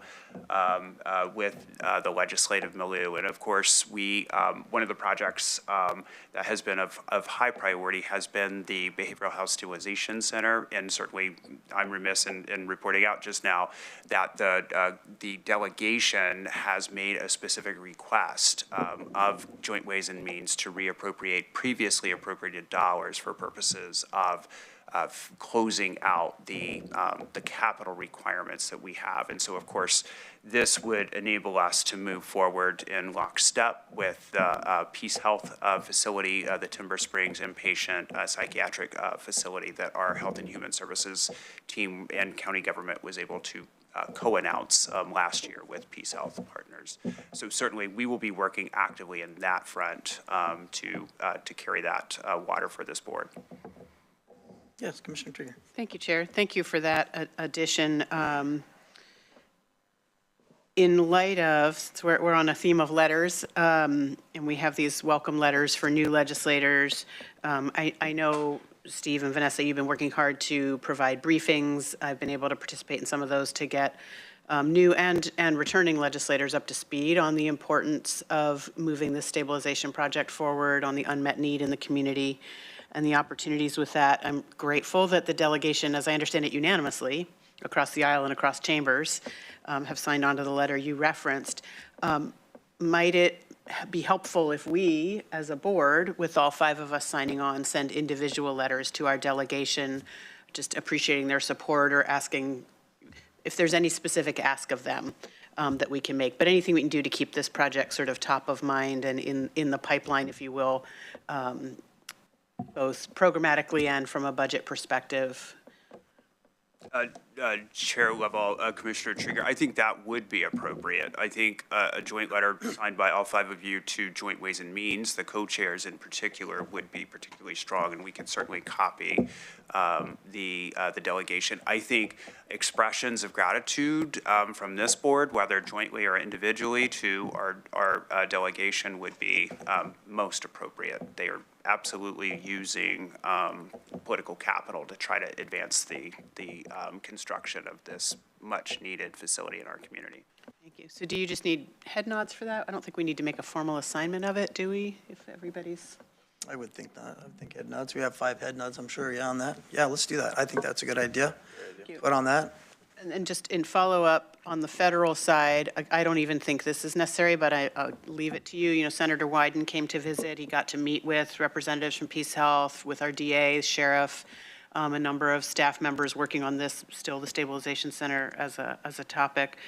And I think I shared with this board the portion of that I got to sit in on. He was more than enthusiastic. He was like, how long is this going to take? When he was told 3 years, he was like, that's too long. What can we do to speed it up? So is there anything we can or should be doing at that level as a board to indicate support or urge action? Chair level, Commissioner, I think At this time, I'm not aware. I think continuing to engage our federal delegation, I know at the staff level, we continue to keep the district staff updated on the wide range. Our delegation is particularly, federal delegation is particularly interested in the behavioral health system of service delivery within this region of Oregon, but statewide as well. And so certainly, I think as we continue to engage, issues around mobile crisis services continue to be an area of key concern. And Commissioner Trigo, you'll recall that Senator Wyden indicated a real interest in the CAHOOTS Act. Mobile Crisis Services Authorization Act will be coming up in the next couple of years, and I think will likely be called upon to assist the senator in his efforts to do that now as ranking member of Senate Finance. Thank you for that. And just to be clear, too, there's a lot of opportunities, particularly at federal level, that aren't just about funding, right? There are regulatory issues in play that I know you and and Director Gray and her team are all over it. But I guess I'm just asking for sort of some blanket support from this board, or much like our policies, our priorities and principles give you the leeway to act in the moment instead of waiting an agenda item and coming back to us, that we're just supportive of continuing anything and everything we can do. And if a letter is in order, signed by us, that we would be happy to have that go out. And I'll just echo back to the comments this morning that were made at public comment, which were very specifically about targeted communities with the incoming administration, but we know that there's a lot of concern about other programs more writ large, Medicaid being among them, that we will be paying close attention to. I imagine maybe at budget kickoff, we'll be talking a little bit about potential implications of changes at the federal level to some of these programs that we rely on to be able to deliver the services that we're committed to. So again, anything in that realm of advocacy that we can do. I don't want to speak for my colleagues, but unless someone is oppositional to it, I would like to say that we want to be kept apprised of and do everything we can to push back on that. And Chair Level, Commissioner Trigger, we will absolutely be delighted to have that grant of latitude. I think I was remiss in not reporting out that there was discussion at the Budget Committee of meeting on a monthly basis as we go into session. That may not mean at the Legislative Committee level for updates and assessments, and so that will be a rapid assessment. I think one of the things that you may hear me speak to tomorrow is the need for fluidity. We have a set of priorities that our state level leaders are bringing into session, but they will obviously be watching what's happening in Congress and maybe making adjustments as we see federal priorities really become more clear. We know that local governments across the whole of Oregon are experiencing budget challenges. Cities are looking to counties for making decisions. Counties are looking at what cities may do to help address. So all of us, I think, fluidity will be the order of the day. And the budget, or the Legislative Committee rather, meeting on a monthly basis for updates will enable us to really fine tune our guidance. And then that may not mean that we come to the board on a monthly basis to update you on this, but we may as we see amendments. And of course, we're here for any kind of updates as needed. Information's power. We can always use more. Yeah, Commissioner Farr.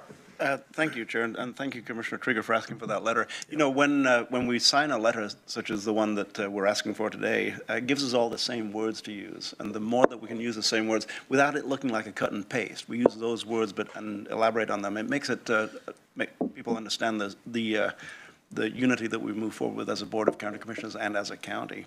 And by passing the motion today, we give you a great deal of latitude.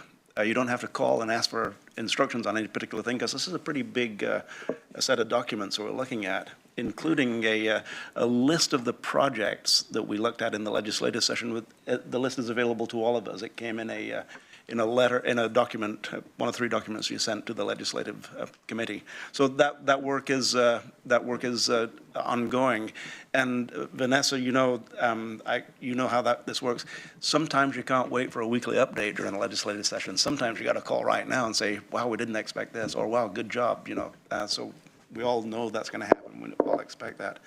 And one thing I always harp on: in 2003, the 72nd legislative session, a group of 11 House members and 3 senators did everything they could to blur party lines wherever we can blur party lines in our legislature, wherever we can do that, we should make every effort to do so.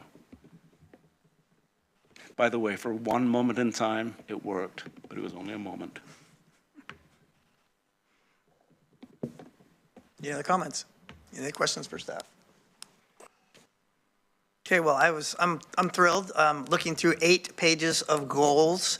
That's quite a task for you all. It's quite a task for Lane County and the federal government and the state government. And I was reminded that a coach once told me the trouble with not having a goal is you spend a lot of your time running up and down the field and never scoring. So hopefully we'll do some scoring this year. So good for you. Thank you. We have an order in front of us to adopt and accept these legislative committee updates. Is there a motion? Chair, I've got a motion.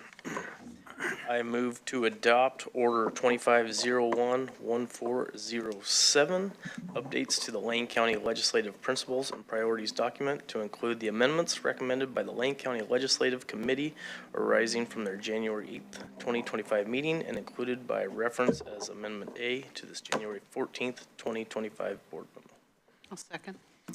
There's been a motion made by Vice Chair and seconded by Commissioner Trieger to adopt the order number 250114 in the matter of adopting the January 2025 legislative principles. Is there any discussion to the motion?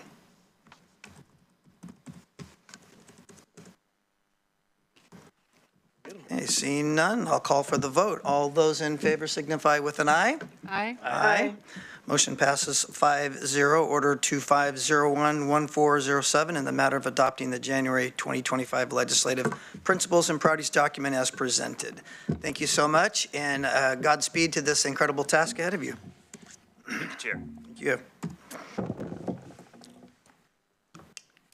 We do have an 11 a.m. time certain, and we've got a little bit of time, about 27 minutes. Mr. Mokraski, how you feel about doing the announcements? I can do that. I won't have 30 minutes or 29. Well, I was giving you all the room on highway you needed. Buying me all kinds of time. So I have a couple updates, and then if you want to recess or handle other business before 11 o'clock, that's up to you, Chair. Let's see, a couple things. We did send out a survey to, I was trying to pull this up as we were talking, for a strategic plan. So we'll be sending out a survey to both to employees and to the community to participate in our strategic planning process that we're going through, get feedback from employees and the public. So please encourage folks to respond and participate in that survey. The other thing that I wanted to note for you all, tomorrow we will have the budget kickoff. So we'll have our the Board of Commissioners, our appointed and elected directors, our budget and financial planning team, Brian Rooney from the state economist, will be here to kick off our budget process. So, and we'll share more information with you at that time about where we're at. We are also preparing a communication that will go out to all of our employees after that meeting tomorrow, just to talk about what we presented and provide links to that information.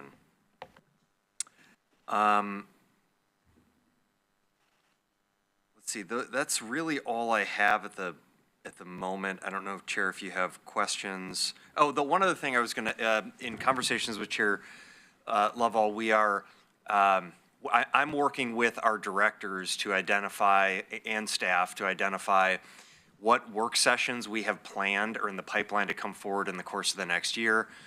Our board coordinator and chief of staff have put together the list of Wednesday work sessions that we have available in the course of the next year. We're trying to identify those Wednesdays that we have up, tentatively trying to block 9 to noon on those Wednesdays to be able to, just have that 3-hour window of time each week that the board meets on a Wednesday to be able to bring forward work session discussions, policy discussions, programmatic discussions on issues that might be better suited to a conversation as opposed to these more formal business meetings that we do.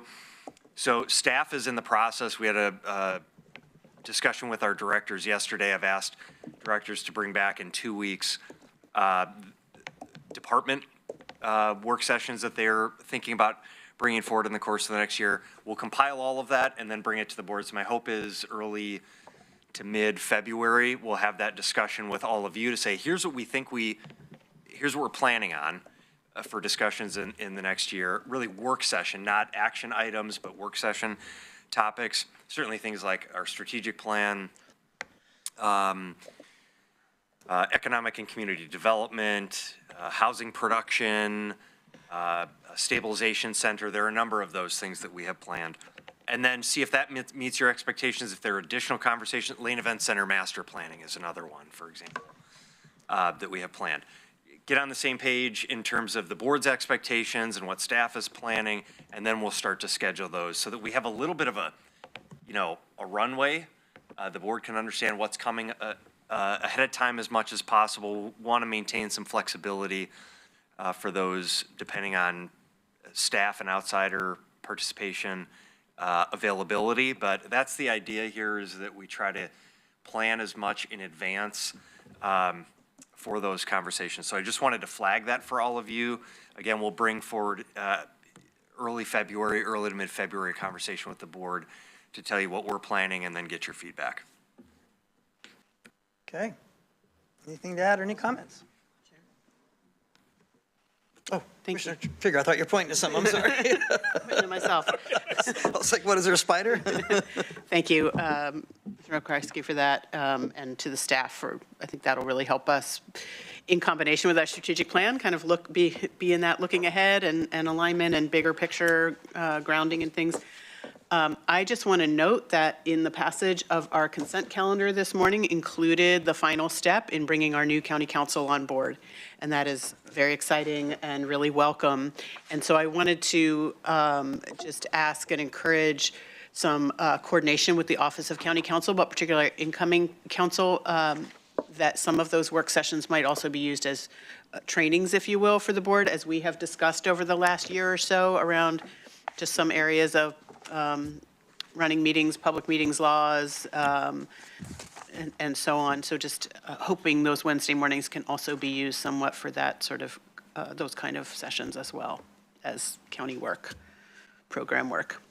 Yes, and the county council, our new county council, is scheduled to start in mid-February, and so we may want to start the conversation before Rob joins us, but certainly we can see if he has thoughts about training, and the board can provide some direction on trainings that you think may be helpful. I think one of the trainings is OGEC. We try to do an annual Oregon Government Ethics Commission training for commissioners, and so we have that scheduled for next year, but there certainly may be others.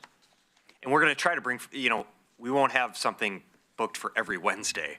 We'll try to have a little bit of room so that if there are additional things that y'all want to talk about or things that come up in the course of the year, we have that space. Of course, if we don't need to meet, there are no topics, we will cancel those meetings.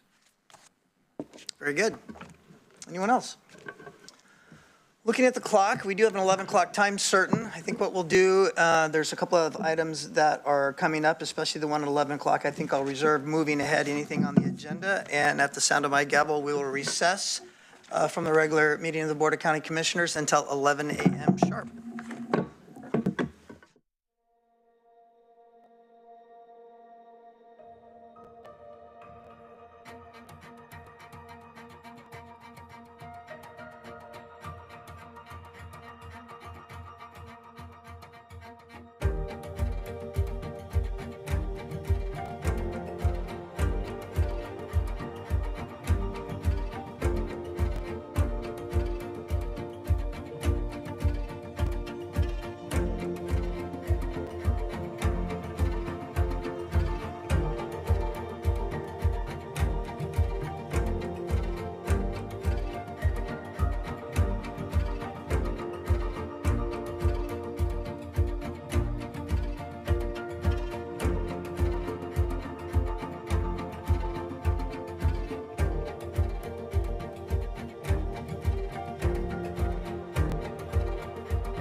Recess to the regular meeting of the Board of County Commissioners for Tuesday, January 14th, 2024.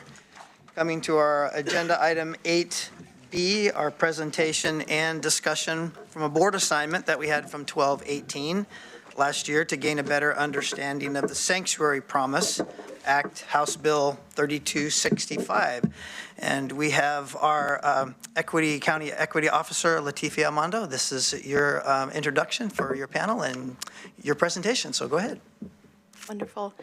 So good morning, Chair, Vice Chair, and Commissioners. As statedly, the purpose of today is really to begin the discussions on what a sanctuary county means.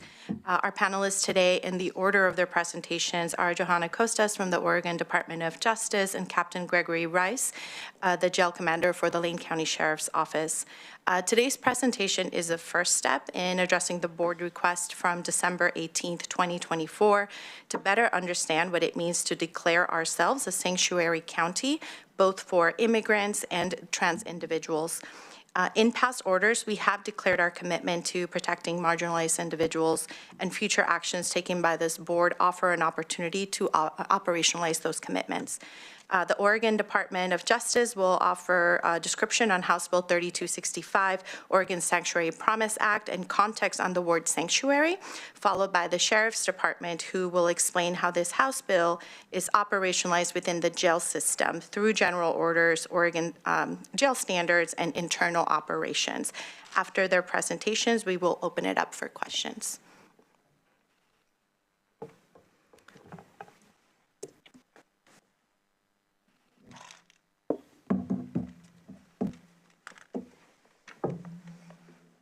Thank you very much, Latifah. Good morning, Chair, Vice Chair, and Commissioners. Thank you so much for having me here today. My name's Johanna Costa, she, her, hers. I'm from the Oregon Department of Justice Civil Rights Unit. I have a presentation and a slide deck that has been shared this morning, and I'm going to walk through it and then certainly welcome questions. But I'm here to talk about Oregon's longstanding sanctuary laws, what those laws mean, how folks can report violations, and services available for folks who are targeted and their family members. Okay, we can advance to the next slide. I am here with the Oregon Department of Justice, and these materials are copyrighted. They are posted on the Lane County website. But distribution, reproduction, or alteration of the material does require express written permission from DOJ. Next slide, please. And so I'm here to share the public safety, or the public service announcement that Oregon DOJ worked with the marketing firm ESO to produce. It is on our website at sanctuarypromise.oregon.gov in a number of languages. I'm going to play it in English today, and it's about a minute long. We are all Oregonians. We love this state. We live, we work, we contribute, we play. We are a community. We belong. Help keep Oregon a safe place for all. Oregon's Sanctuary Promise helps keep families together. In Oregon, state and local government, including police, are not allowed to enforce federal immigration law unless they have a court order signed by a judge. To report suspected violations, call the confidential Oregon Sanctuary Promise hotline at 1-844-924-7829 or visit sanctuarypromise.oregon.gov. We accept all relay calls, available in more than 240 languages. You belong. Brought to you by the Civil Rights Unit of the Oregon Department of Justice. So I think we got the non-music version. There's a little bit more production value if you go on our website, but thank you for sharing that today. So I wanted to start by making a clear distinction, and I do this in part for community members who may be listening in, and making that distinction is between state and local government and federal government. And the importance of that is that we all have our roles. We also have, thank you. Okay, thank you. We all have our roles. Our federal government, you can see, has distinct roles, including printing money, managing the economy, making federal laws. When our state and local government, as you all know, manages the public health and safety within the state, makes state laws, makes city ordinances, and enforces state laws. We have similar counterparts. So oftentimes folks will say, well, the Attorney General. And I will inquire, well, which Attorney General? We have a United States Attorney General. We have an Oregon Attorney General. When someone says law enforcement, I will often ask, well, which law enforcement? Federal law enforcement or state law enforcement, the Oregon State Police, or local law enforcement? Are we talking about a local sheriff's office? Are we talking about a police department? So it's really important to make those distinctions. Oftentimes, community sees government as one big blob of bureaucracy. And we're here to make sure that we make a distinction between entities and that there are federal agencies, there are state agencies, they often have similar names. They have distinct and separate duties. So what is Oregon Sanctuary Promise?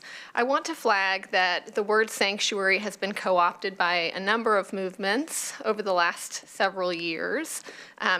We have heard counties declare themselves sanctuary for the Second Amendment, telling state and local law enforcement that they cannot and will not be enforcing any firearms prohibitions, whether they're under state law or federal law, that under the Second Amendment, the county is a sanctuary state. And of course, we saw that be taken up to the Court of Appeals, and that was struck down.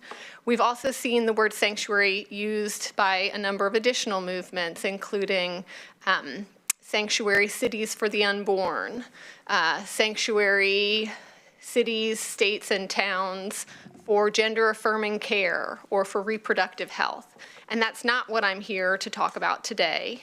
When I speak to Sanctuary Promise and Oregon Sanctuary Promise, I'm speaking about Oregon Sanctuary Promise that its state and local government, including police, cannot help enforce federal immigration law without an order signed by a judge. So that's Oregon Sanctuary Promise. And in fact, these are long-standing laws. In fact, Oregon was the first state in the nation to pass sanctuary law back in 1987. But the state was actually a sanctuary state 10 years prior when the then Oregon Attorney General issued a legal opinion stating that local and state law enforcement need to stay in their lane. There was a 1977 Oregon AG legal opinion that specifically instructed Oregon state troopers and local law enforcement, including sheriff's deputies and police officers, to enforce state and local law, and to allow federal law enforcement agencies to enforce federal law, including federal immigration law. It wasn't codified into statute until 1987, but for the past almost 40 years, Oregon has, by law, been a sanctuary state. These laws are backed by some very strong legislators and committed electeds, and in fact, some cities and counties which have also declared themselves sanctuary counties or cities. Oregon is the only state in the nation to offer a reporting hotline for community members to be able to report suspected violations of the law. There are 2 jurisdictions that are not states that also provide similar laws and resources that we're aware of, and that's the city of San Francisco and the city of Los Angeles. But Oregon is the only state with a community reporting hotline. We are the only state that tracks data. So when folks report violations of sanctuary law and when law enforcement abides by Oregon law and reports to the Oregon Criminal Justice Commission that they have been contacted by federal immigration authorities, that data is tracked and published in an annual report, but also on a continually updated website.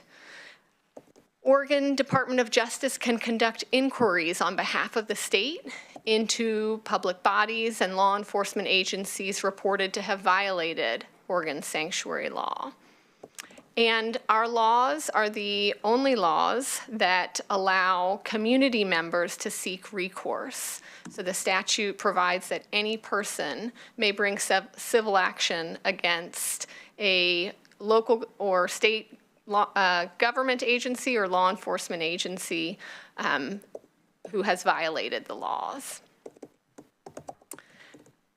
What Sanctuary Promise isn't is that this slide is about dispelling some myths. There are community members who say things like, Oregon is a place where I cannot get deported from, or Oregon, there's no circumstance under which a government, a state or local government agency or law enforcement agency can enforce federal immigration law.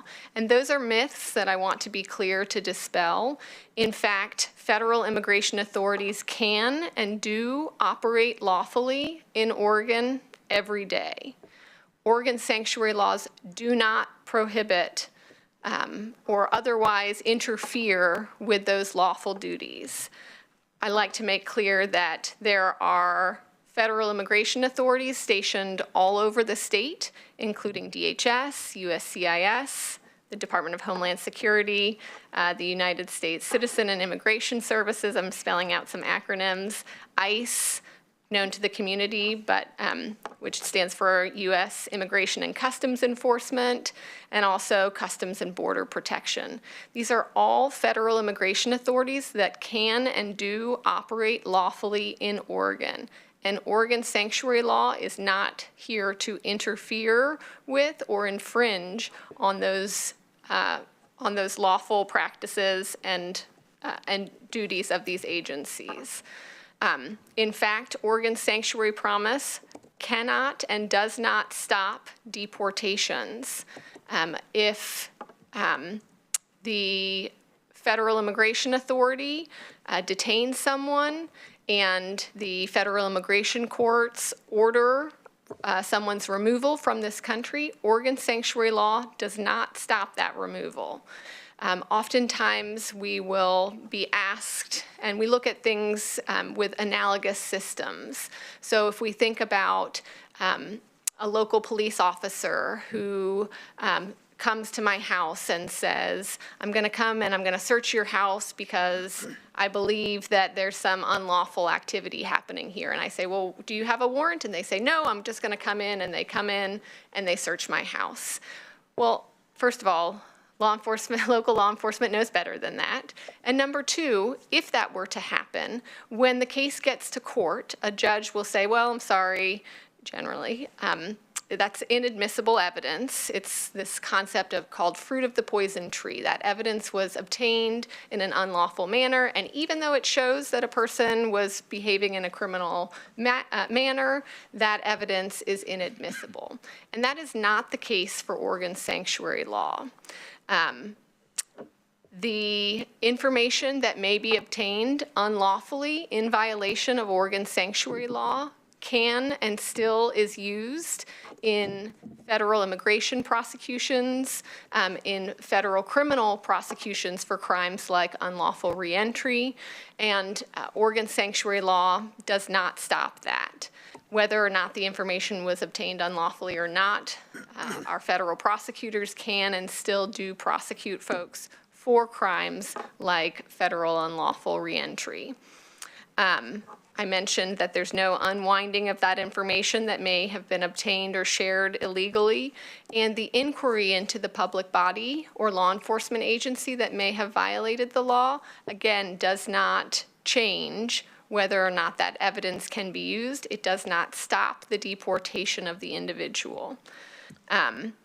And finally, I mentioned that community members have power here. Community members, any person, may bring a civil action against a public body or law enforcement agency that has violated these laws. The Oregon Department of Justice does not have that authority to pursue civil action. So again, that power is with community members.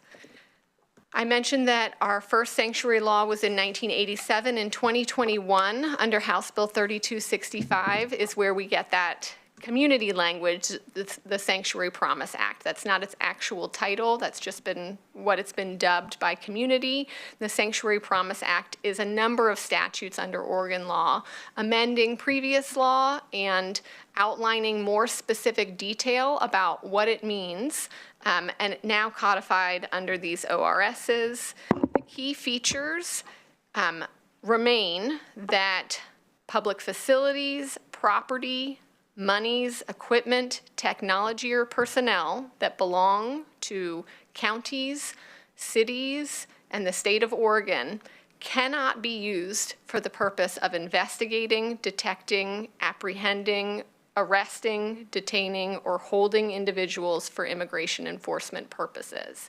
So again, this idea that state and local government, including police, cannot help enforce federal immigration law. There's the hotline that I mentioned, and I'll talk more about out of this House Bill 3265. This is where the mention of Oregon Department of Justice's ability to inquire with violating agencies on behalf of the state. There are reporting requirements. So data transparency is a concept in this bill, and specifically the Oregon Department of Justice, law enforcement agencies and public bodies must share information with the Oregon Criminal Justice Commission about what is happening in the state. If there are federal immigration authorities contacting public bodies or law enforcement agencies and asking them to share information, and if community members are reporting violations. And of course, I've mentioned several times, any person can pursue recourse and bring a civil action against a law enforcement agency or public body that violates. The law is specific to state and local law enforcement, defined as county sheriffs, municipal police departments, university police departments, and the Oregon State Police. It's specific to corrections officers and officers who are on or off duty, employed, or contracted by a law enforcement agency. So while on duty and while relaxing and watching the Lions play in the NFL in the evening, no matter the time of day or whether they're on or off duty, this law is specific and directs them about what they can and cannot do. And in addition to law enforcement, the law directs public bodies, and public bodies are defined under ORS 174109 as state government bodies, local government bodies, and special government bodies. Not the most descriptive statute, but what it means is state and local and county government. In general, the law instructs public employees, public agencies, law enforcement agencies not to use state or local resources to help enforce federal immigration law. And again, the statutes get very specific, including instructing public bodies and law enforcement agencies not to inquire, investigate, or interrogate individuals for federal immigration enforcement purposes. Public employees cannot support or assist federal authorities for immigration enforcement purposes. They cannot store most information about national origin information, immigration or citizenship status information. They cannot share that information. That includes that national origin information, but also things like appointment times, addresses, workplaces, school places, and those of family members or known associates of an individual. Chair? Yes. Yes.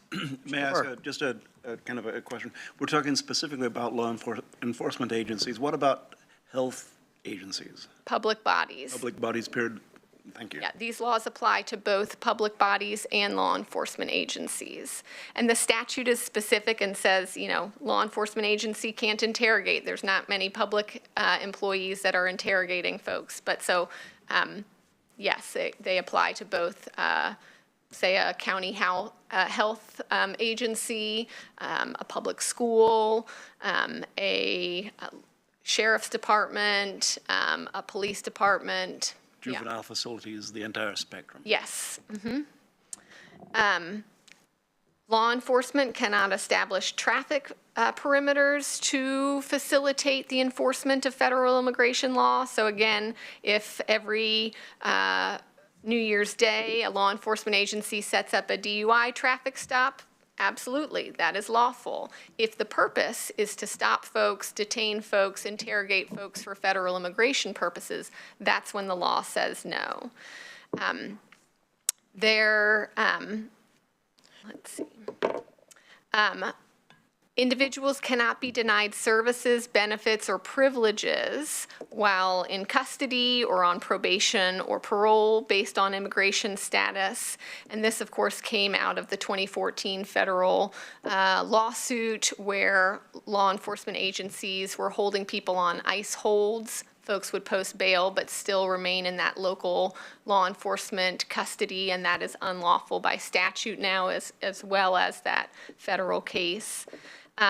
In fact, law enforcement agencies that detain individuals are required to provide them a written notice about their right to share and their right to refuse to disclose information about their national origin.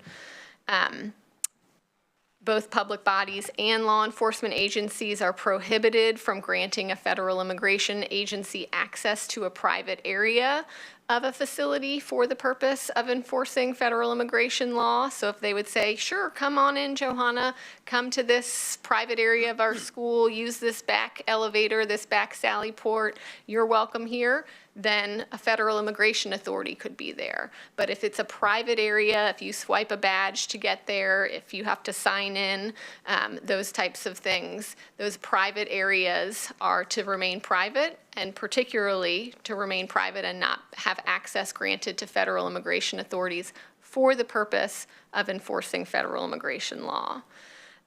In fact, law enforcement agencies and public bodies cannot enter or renew MOUs, memorandums of understanding, with federal immigration authorities for the purpose of granting that public body some type of federal immigration enforcement power or for detention purposes. Oregon has a law that specifically prohibits the operation of a private detention facility.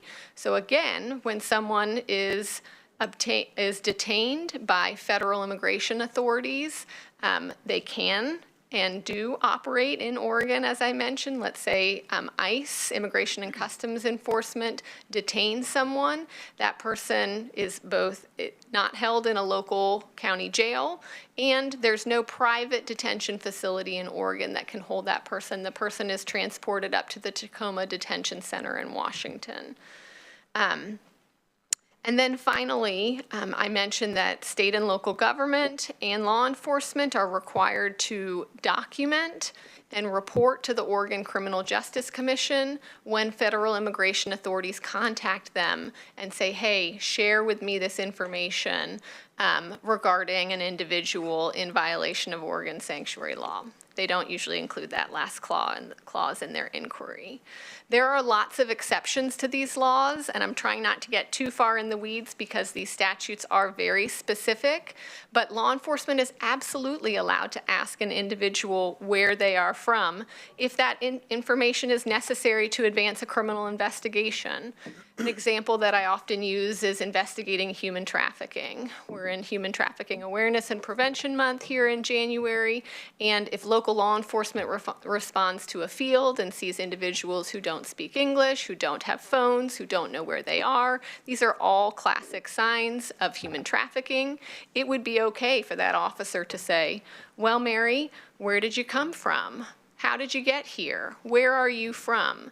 Those questions may be necessary to help advance that investigation. And of course, the crime of kidnapping requires an officer to prove that someone was transported from one place to another, substantially interfering with their personal liberty. Well, that's an element that they need to be aware of. Where did they come from? So that would be a natural question to ask, and we're very clear that law enforcement can ask that question.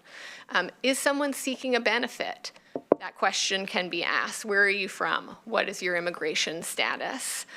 Is there a judicial subpoena or an order signed by a judge that requires the public official, the public employee, the law enforcement officer to comply? Then they can and do. Is there a compulsory court-issued legal process that requires them to comply? Is there a state or federal law requirement? An example that I often use is Real ID. If I go to the DMV to get a license, I have two options. I can get a license or I can get a Real ID. Well, if I get a Real ID, I have to provide certain information, perhaps my birth certificate or my passport. That information is required to be shared by state and federal law, and so it would not be a violation of Oregon sanctuary law to request that information. Is the information already available to the public in the same manner in which the public can access it? Oftentimes, crime victims sign up for a program called Visor. It used to be called Vine, where they can be notified of an offender's release from custody. That information is available to the public. I can access it whether or not I'm a victim in a case. A community member can access it, and federal law enforcement can access that information. And then finally is the exchange of information to request criminal investigation information regarding a person named in the records of a federal immigration authority. So this is not in every criminal case. It's not a standard DUI pullover where this person doesn't appear to speak English or who an officer may be questioning their national origin. This is specifically if the criminal investigation information is necessary to advance that investigation in the criminal case. I mentioned several times that recourse clause, and again, that the recourse does not have impact on an individual's immigration case. We have seen this recourse occur once in Oregon, and that was here in Lane County, where the Rural Organizing Project and the Community Alliance of Lane County filed suit against the city of Cottage Grove.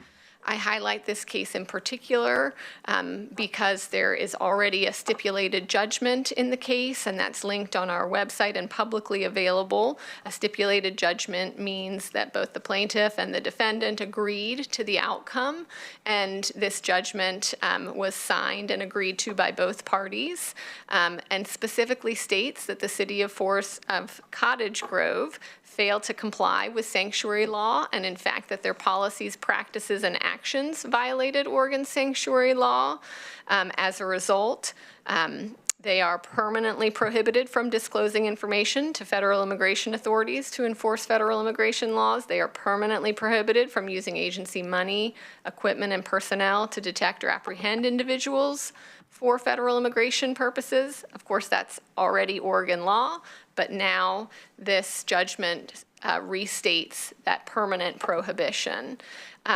In fact, this judgment also includes that if the city of Cottage Grove, with their new immigration policy that now complies with Oregon sanctuary law, if they make any changes to that policy, they're required to provide notice to these community agencies. And in addition, if they decide to reopen their jail, they will provide notice to these community agencies. And finally, the judgment requires mandatory annual training for City of Cottage Grove employees. So I want to talk briefly about Oregon Sanctuary Promise Hotline. You can call us at 1-844-924-STAY, which is 7829. Our Spanish direct dial line is 1-8446-AMPARO. You can report on our website at sanctuarypromise.oregon.gov or promesasantuario.oregon.gov. This is a community access point for folks to report violations of Oregon sanctuary law. This is not an ICE alert hotline, that ICE is active in my community right now. Again, as we know, that is lawful. What is unlawful under Oregon sanctuary law is if state or local government is helping those federal immigration authorities to operate in a community. When folks contact our hotline, we go through an informed consent process, making sure that folks make informed decisions about engaging with us. We try to obtain some information about what happened, when and where, and what law enforcement agencies or public bodies are involved. We do safety planning with folks. Whether we're hearing from the individual who was targeted or their family members, we talk through next step options, help connect folks to resources, including immigration resources, and then we explore the possibility of an investigation on behalf of the state. Ultimately, if there is that inquiry and investigation on behalf of the state, individuals are notified of the conclusion of the investigation.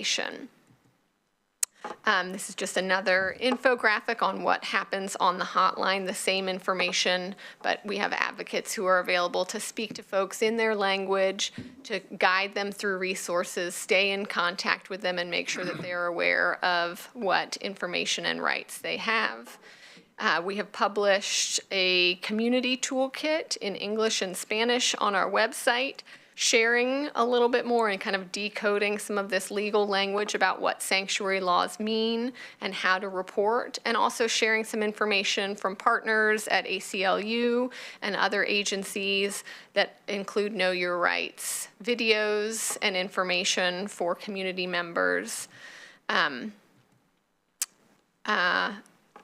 Oh yes, and I removed the last slide, so that is the end of my slide deck. I'm happy to field any questions. I don't know if Latifa, you want those now or after the captain presents? If it's okay, we'd like to move forward with the captain first. Yeah, great. I was just going to ask that question just so we're more efficient on time. Thank you.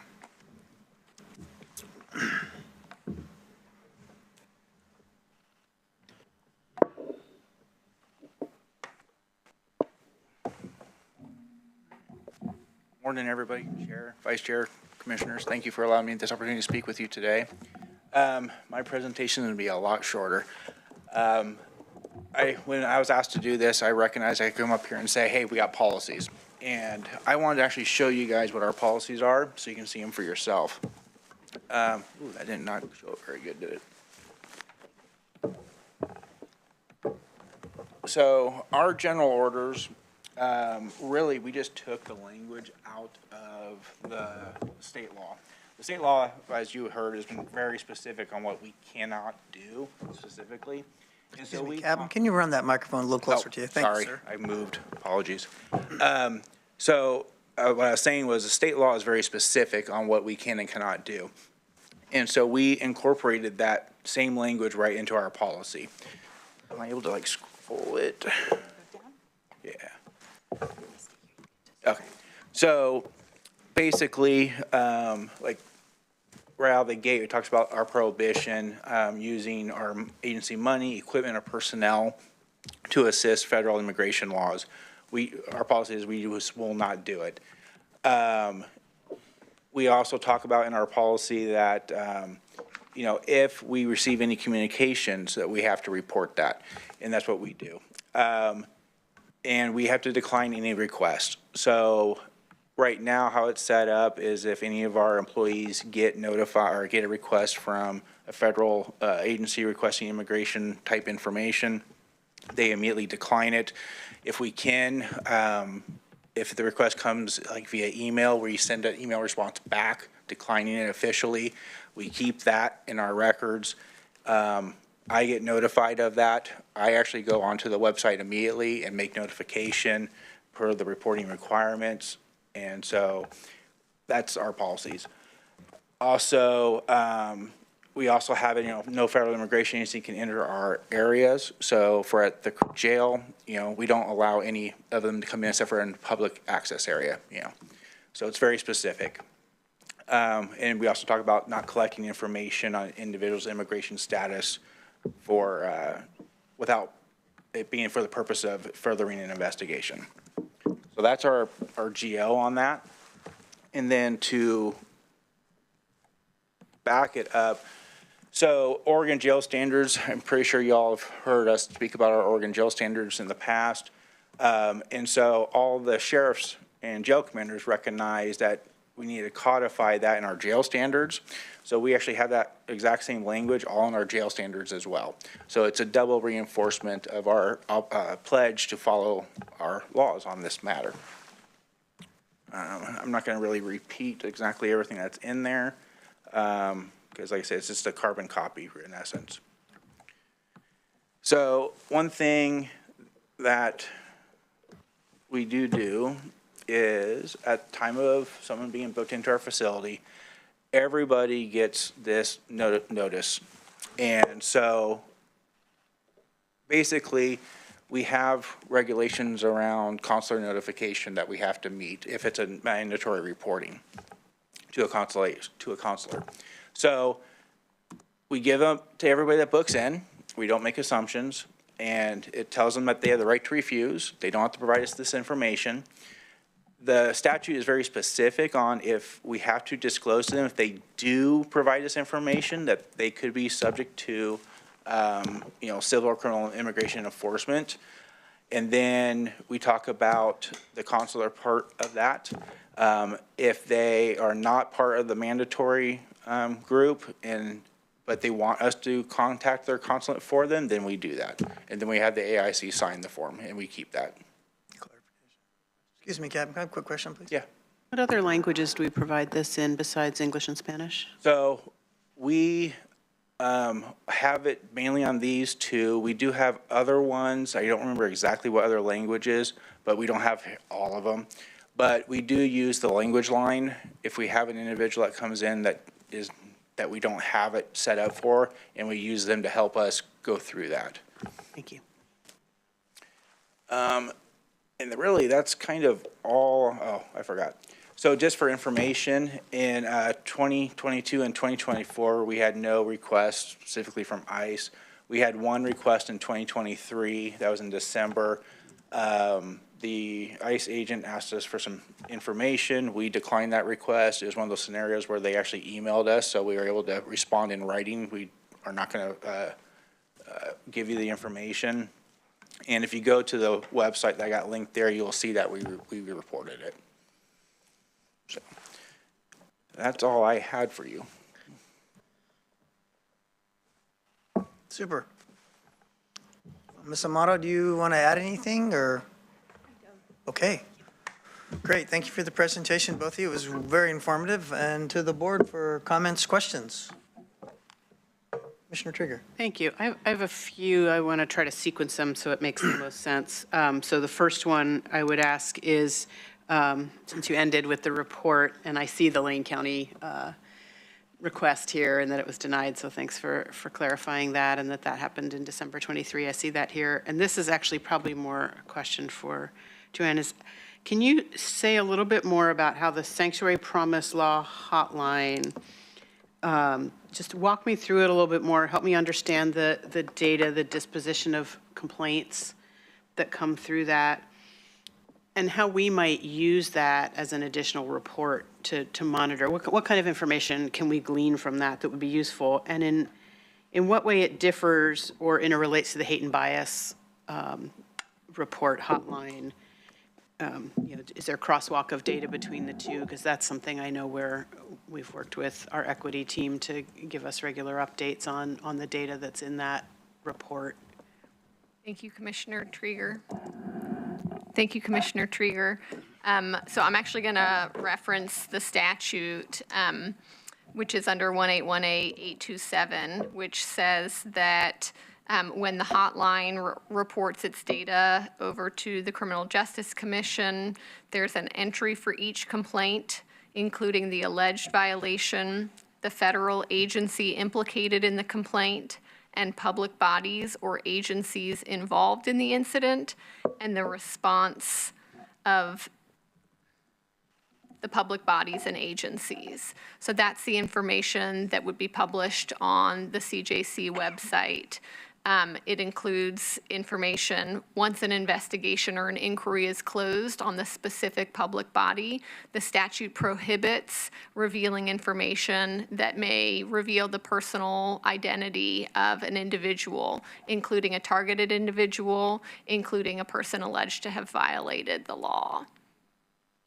If I could just to follow up. So one is, I think I know the answer to this, but there's no where or way to define it as an infraction that a federal agent requested the data, only whether it was, whether the state or local jurisdiction complied. Is that right? Correct. So if the agency declined to provide the information, then they complied with sanctuary law. And where, if anywhere, in times past, there have been allegations or concerns that we were operating within the letter of the law because we weren't allowing access to information or to spaces that are restricted, but that there was a way that communications were happening to indicate that a person was about to be in a public space that a federal agent might have interest in. Where or how are there opportunities to strengthen this law or apply this law to ensure that doesn't happen? Yeah, so there are certainly folks looking to amend Oregon sanctuary law in the upcoming legislative session, and I would refer inquiries about that to the Oregon DOJ legislative director. There certainly are community organizations interested in strengthening the law. The law already says that part isn't a gray area, that, oh, this person will be here then or has an appointment or their child's, guitar lesson gets out at 3 p.m. in this area. That sharing of information is already prohibited. Thank you. It's good for the first round, Chair. Thank you.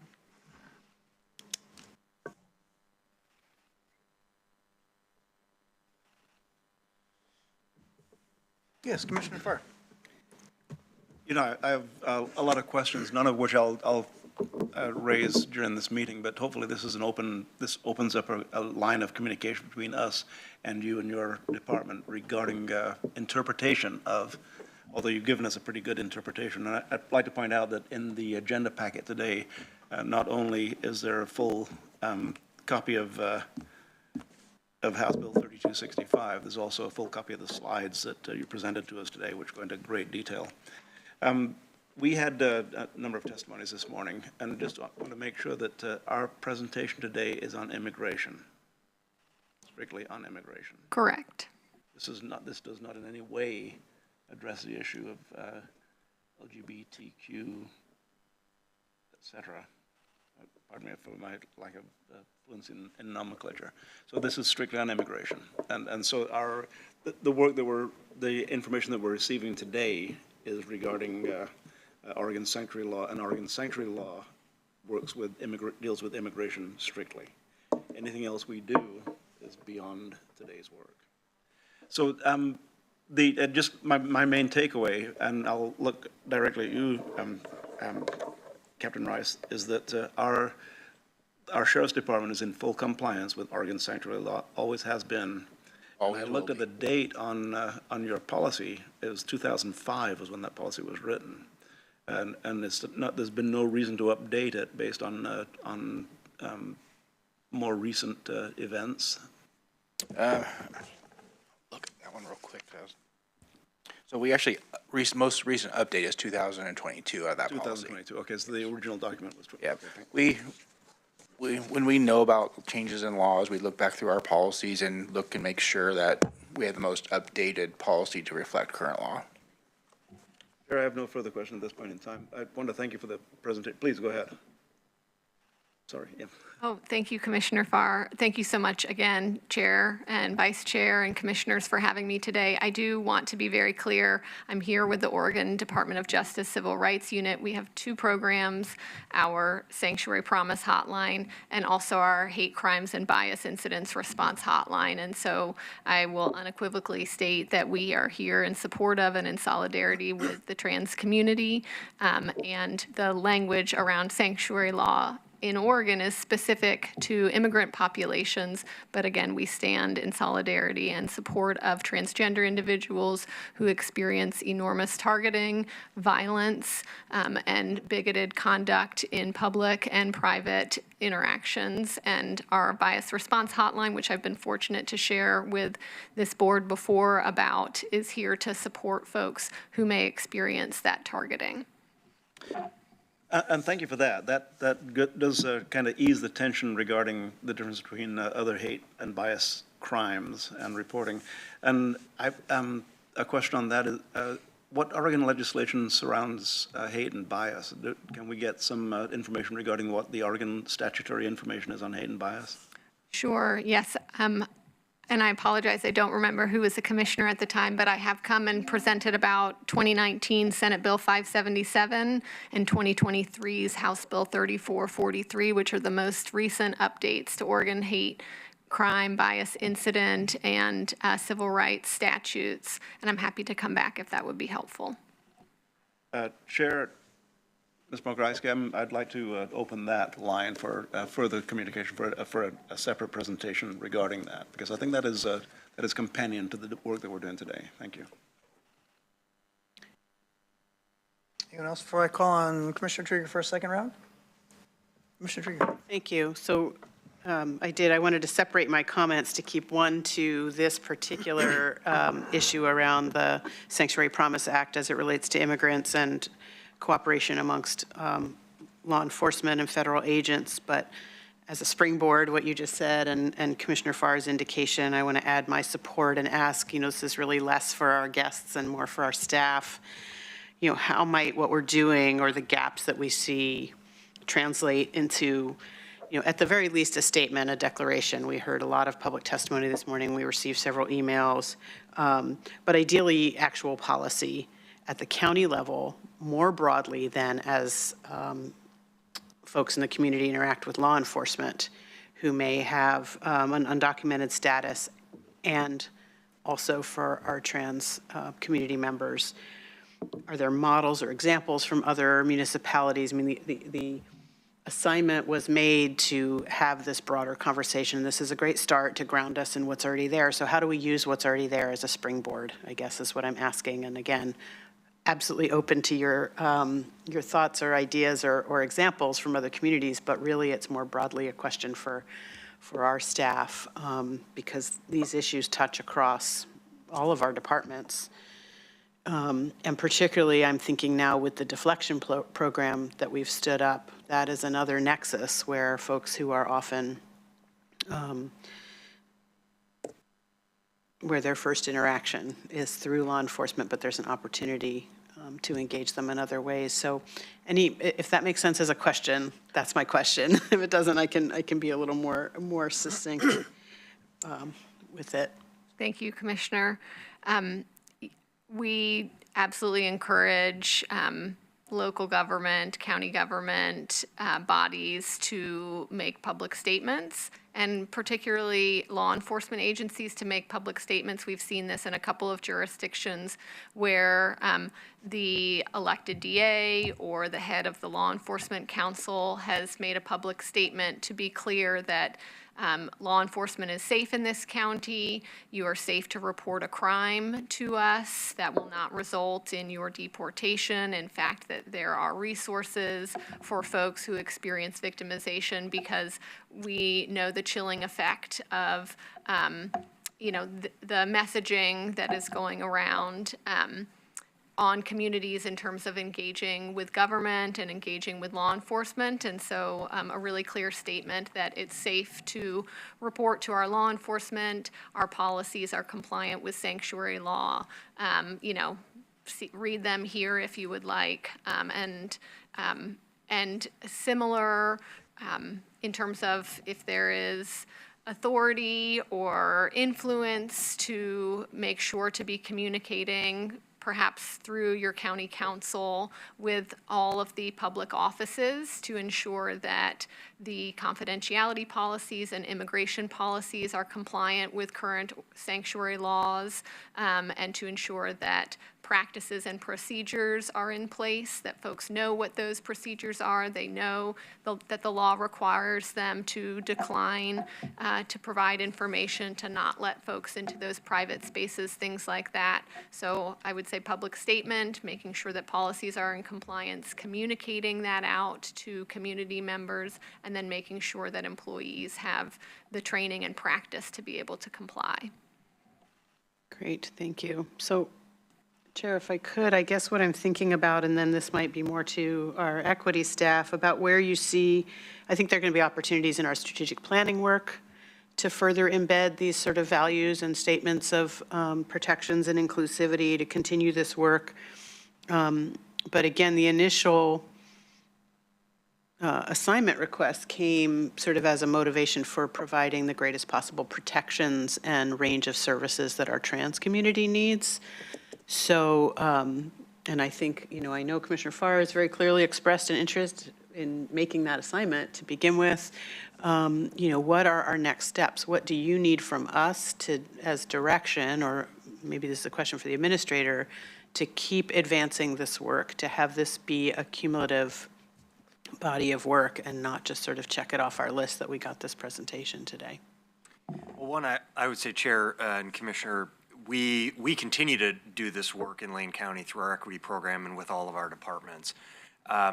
You've had some specific requests, particularly from the trans community, and so if the board would like for us to follow up and pursue those requests, we need some direction on that front.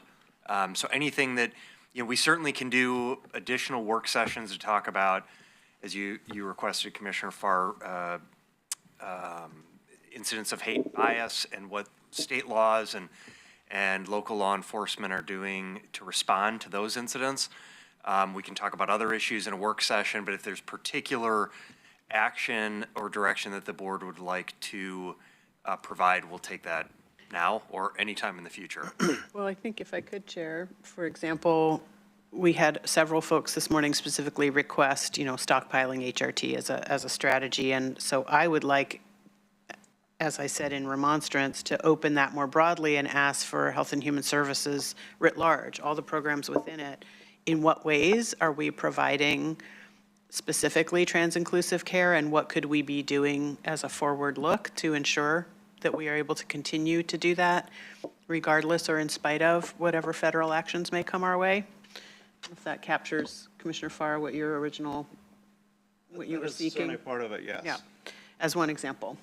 And I know, Captain Rice, because I've talked with the sheriff about this, that we have policies in place and procedures in our jail for when folks are brought into custody around giving them agency over their gender identity, and then certain procedures roll from there rather than assumptions being made. So I think just hearing what's in place would be a great, much like we did with this today.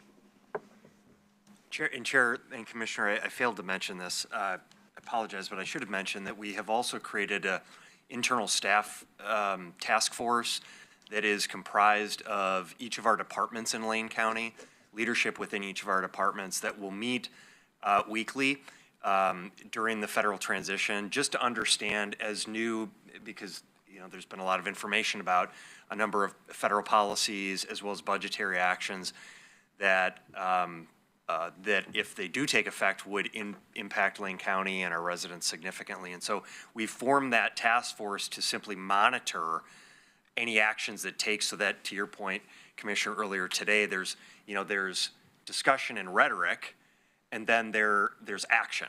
And what we really want to be focused on is the action that's taken and the extent to which any of those actions would negatively impact Lane County as an organization and our residents in the community. So we'll be actively monitoring those policies, those executive or legislative actions, those budgetary actions consistently in an ongoing ways, and we can report back to the board on what our analysis and findings is on that. I think what you're asking for is slightly separate from that, which is an update on, what do we have existing, and we certainly can do that. But I wanted you to be aware of the ongoing tracking and analysis that we will be doing. Thank you, Chair. Great, thank you. If I could just, I have a couple questions. Just, I've been in the circuit here. We looked in the case file studies in the board packet. There was about 34 instances where people had requested information that was denied or something. There was only one that was in Lane County, and that was the Cottage Grove one. Did I understand that correctly? Is that something that we can look at as a county, saying that we're either doing a really good job of keeping the policy of the sanctuary laws in place, or are we still in that area where people are afraid to call law enforcement based on their immigration? So I want to make sure I can understand that statistic fairly well. Is there any comment people want to put on that? I mean, I can only speak to my direct knowledge on the one incident where an ICE agent from the Seattle office called us or emailed us. In terms of what happened in Cottage Grove, I'm not privy to any of that information. In terms of how the community feels about calling law enforcement, I mean, I hate to really guess on what that is. I don't know. I would like to think for the sheriff's office, our values are we serve our community, we treat everyone professionally and cordially, and everyone has meaning in our community, and we respect everyone. So I would like to think that our community recognizes that the sheriff's office has those values and feel comfortable calling us, because at the end of the day, we're here to help serve our community. Good. Yes. I mean, if I could add that I think all of us are sort of sharing within our own perspectives, and I think part of where we need to go with the ask is, we're hearing from a small group of individuals about what they might need, and I think that there needs to be an intentional push for us to actually listen to community, tell us what is important to them, and then the work that we have to do is map out what are we already doing and where there are opportunities to improve or to influence other systems that allow the community to get access to the things that they're asking us for. And then to answer the question about, what I have been hearing, and again, from a small group of individuals, is that there is fear. There absolutely will be fear. And I think that fear will always exist just based on previous interactions. And part of it is also not understanding. There are different jurisdictions, right? And people tend to just clump government all together. And that is a place where we could do a little bit better of demystifying what our role is within this system. So that's what I would add. Okay. Commissioner Farr. Thank you, Chair. And as we wind down this short meeting, on this very important topic, I'd like to really kind of underline what it is that I specifically am asking for. And when I say specific, I'm asking for a great deal of help. It's been stated that we are, Mr. Mokrowski, you said we are practicing policies that protect people in the vulnerable areas. What I would like to hear in the very near future, we have a pretty short time frame on that, is just a summation of what we are doing.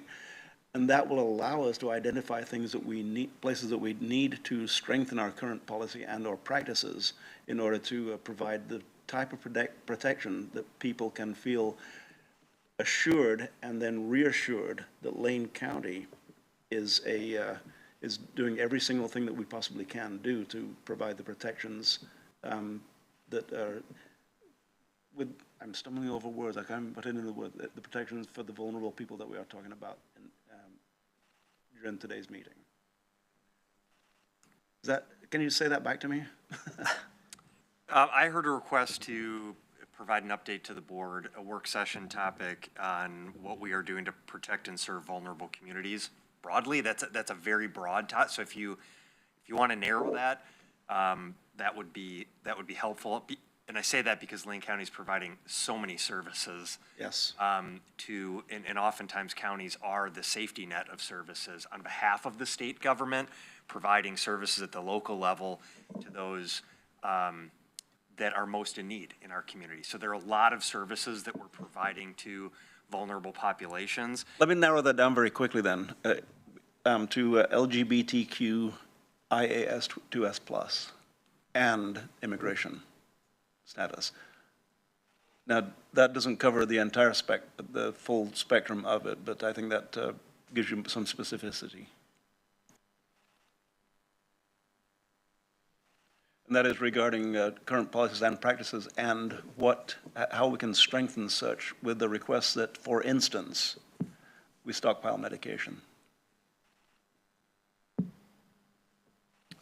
And Commissioner Buck, you have your hand up. Thank you, Chair. I appreciate the presentation. I support the board in together as a whole being as proactive as possible and responsive to the community in protecting them, not only from hate and bias, but any withdrawal of potential medication. Hopefully that will not come to pass, but in our future board requests, which I'm guessing there will be some from this meeting today or future work sessions on this subject, it'd be really good to hear some statistics of what we're seeing in our community on response. Are there areas that we need to strengthen that we're unaware of at the board level? And, if we come to a resolution on sanctuary status for the county, what are the different elements that could potentially be included in there that we don't already do? As I don't want to repeat, what we're already doing if we already have resolutions and declarations and things in our manual that we operate by, because I wanted to have some meaning. I want whatever we do in future resolutions, not only to reiterate our stance, but some meaningful action items after that. And one of the benefits of not being present in the boardroom during a meeting is I get to hear and experience our board meetings as one of our residents would. And I'm having a real hard time hearing people who are not close to their microphone. That's come up a few times this morning. So just a reminder for those that are watching online, if you're not close to your microphone and you move your head to the side, we can't hear you at all. Thank you, Chair. Great, thank you. Is there any other questions or any comments from the staff? It seems like we have a lot to think about, we have a lot to muse about, we have a lot to consider, and I'm anticipating that there's going to be some specific direction at the end of this meeting today when we have some board assignments.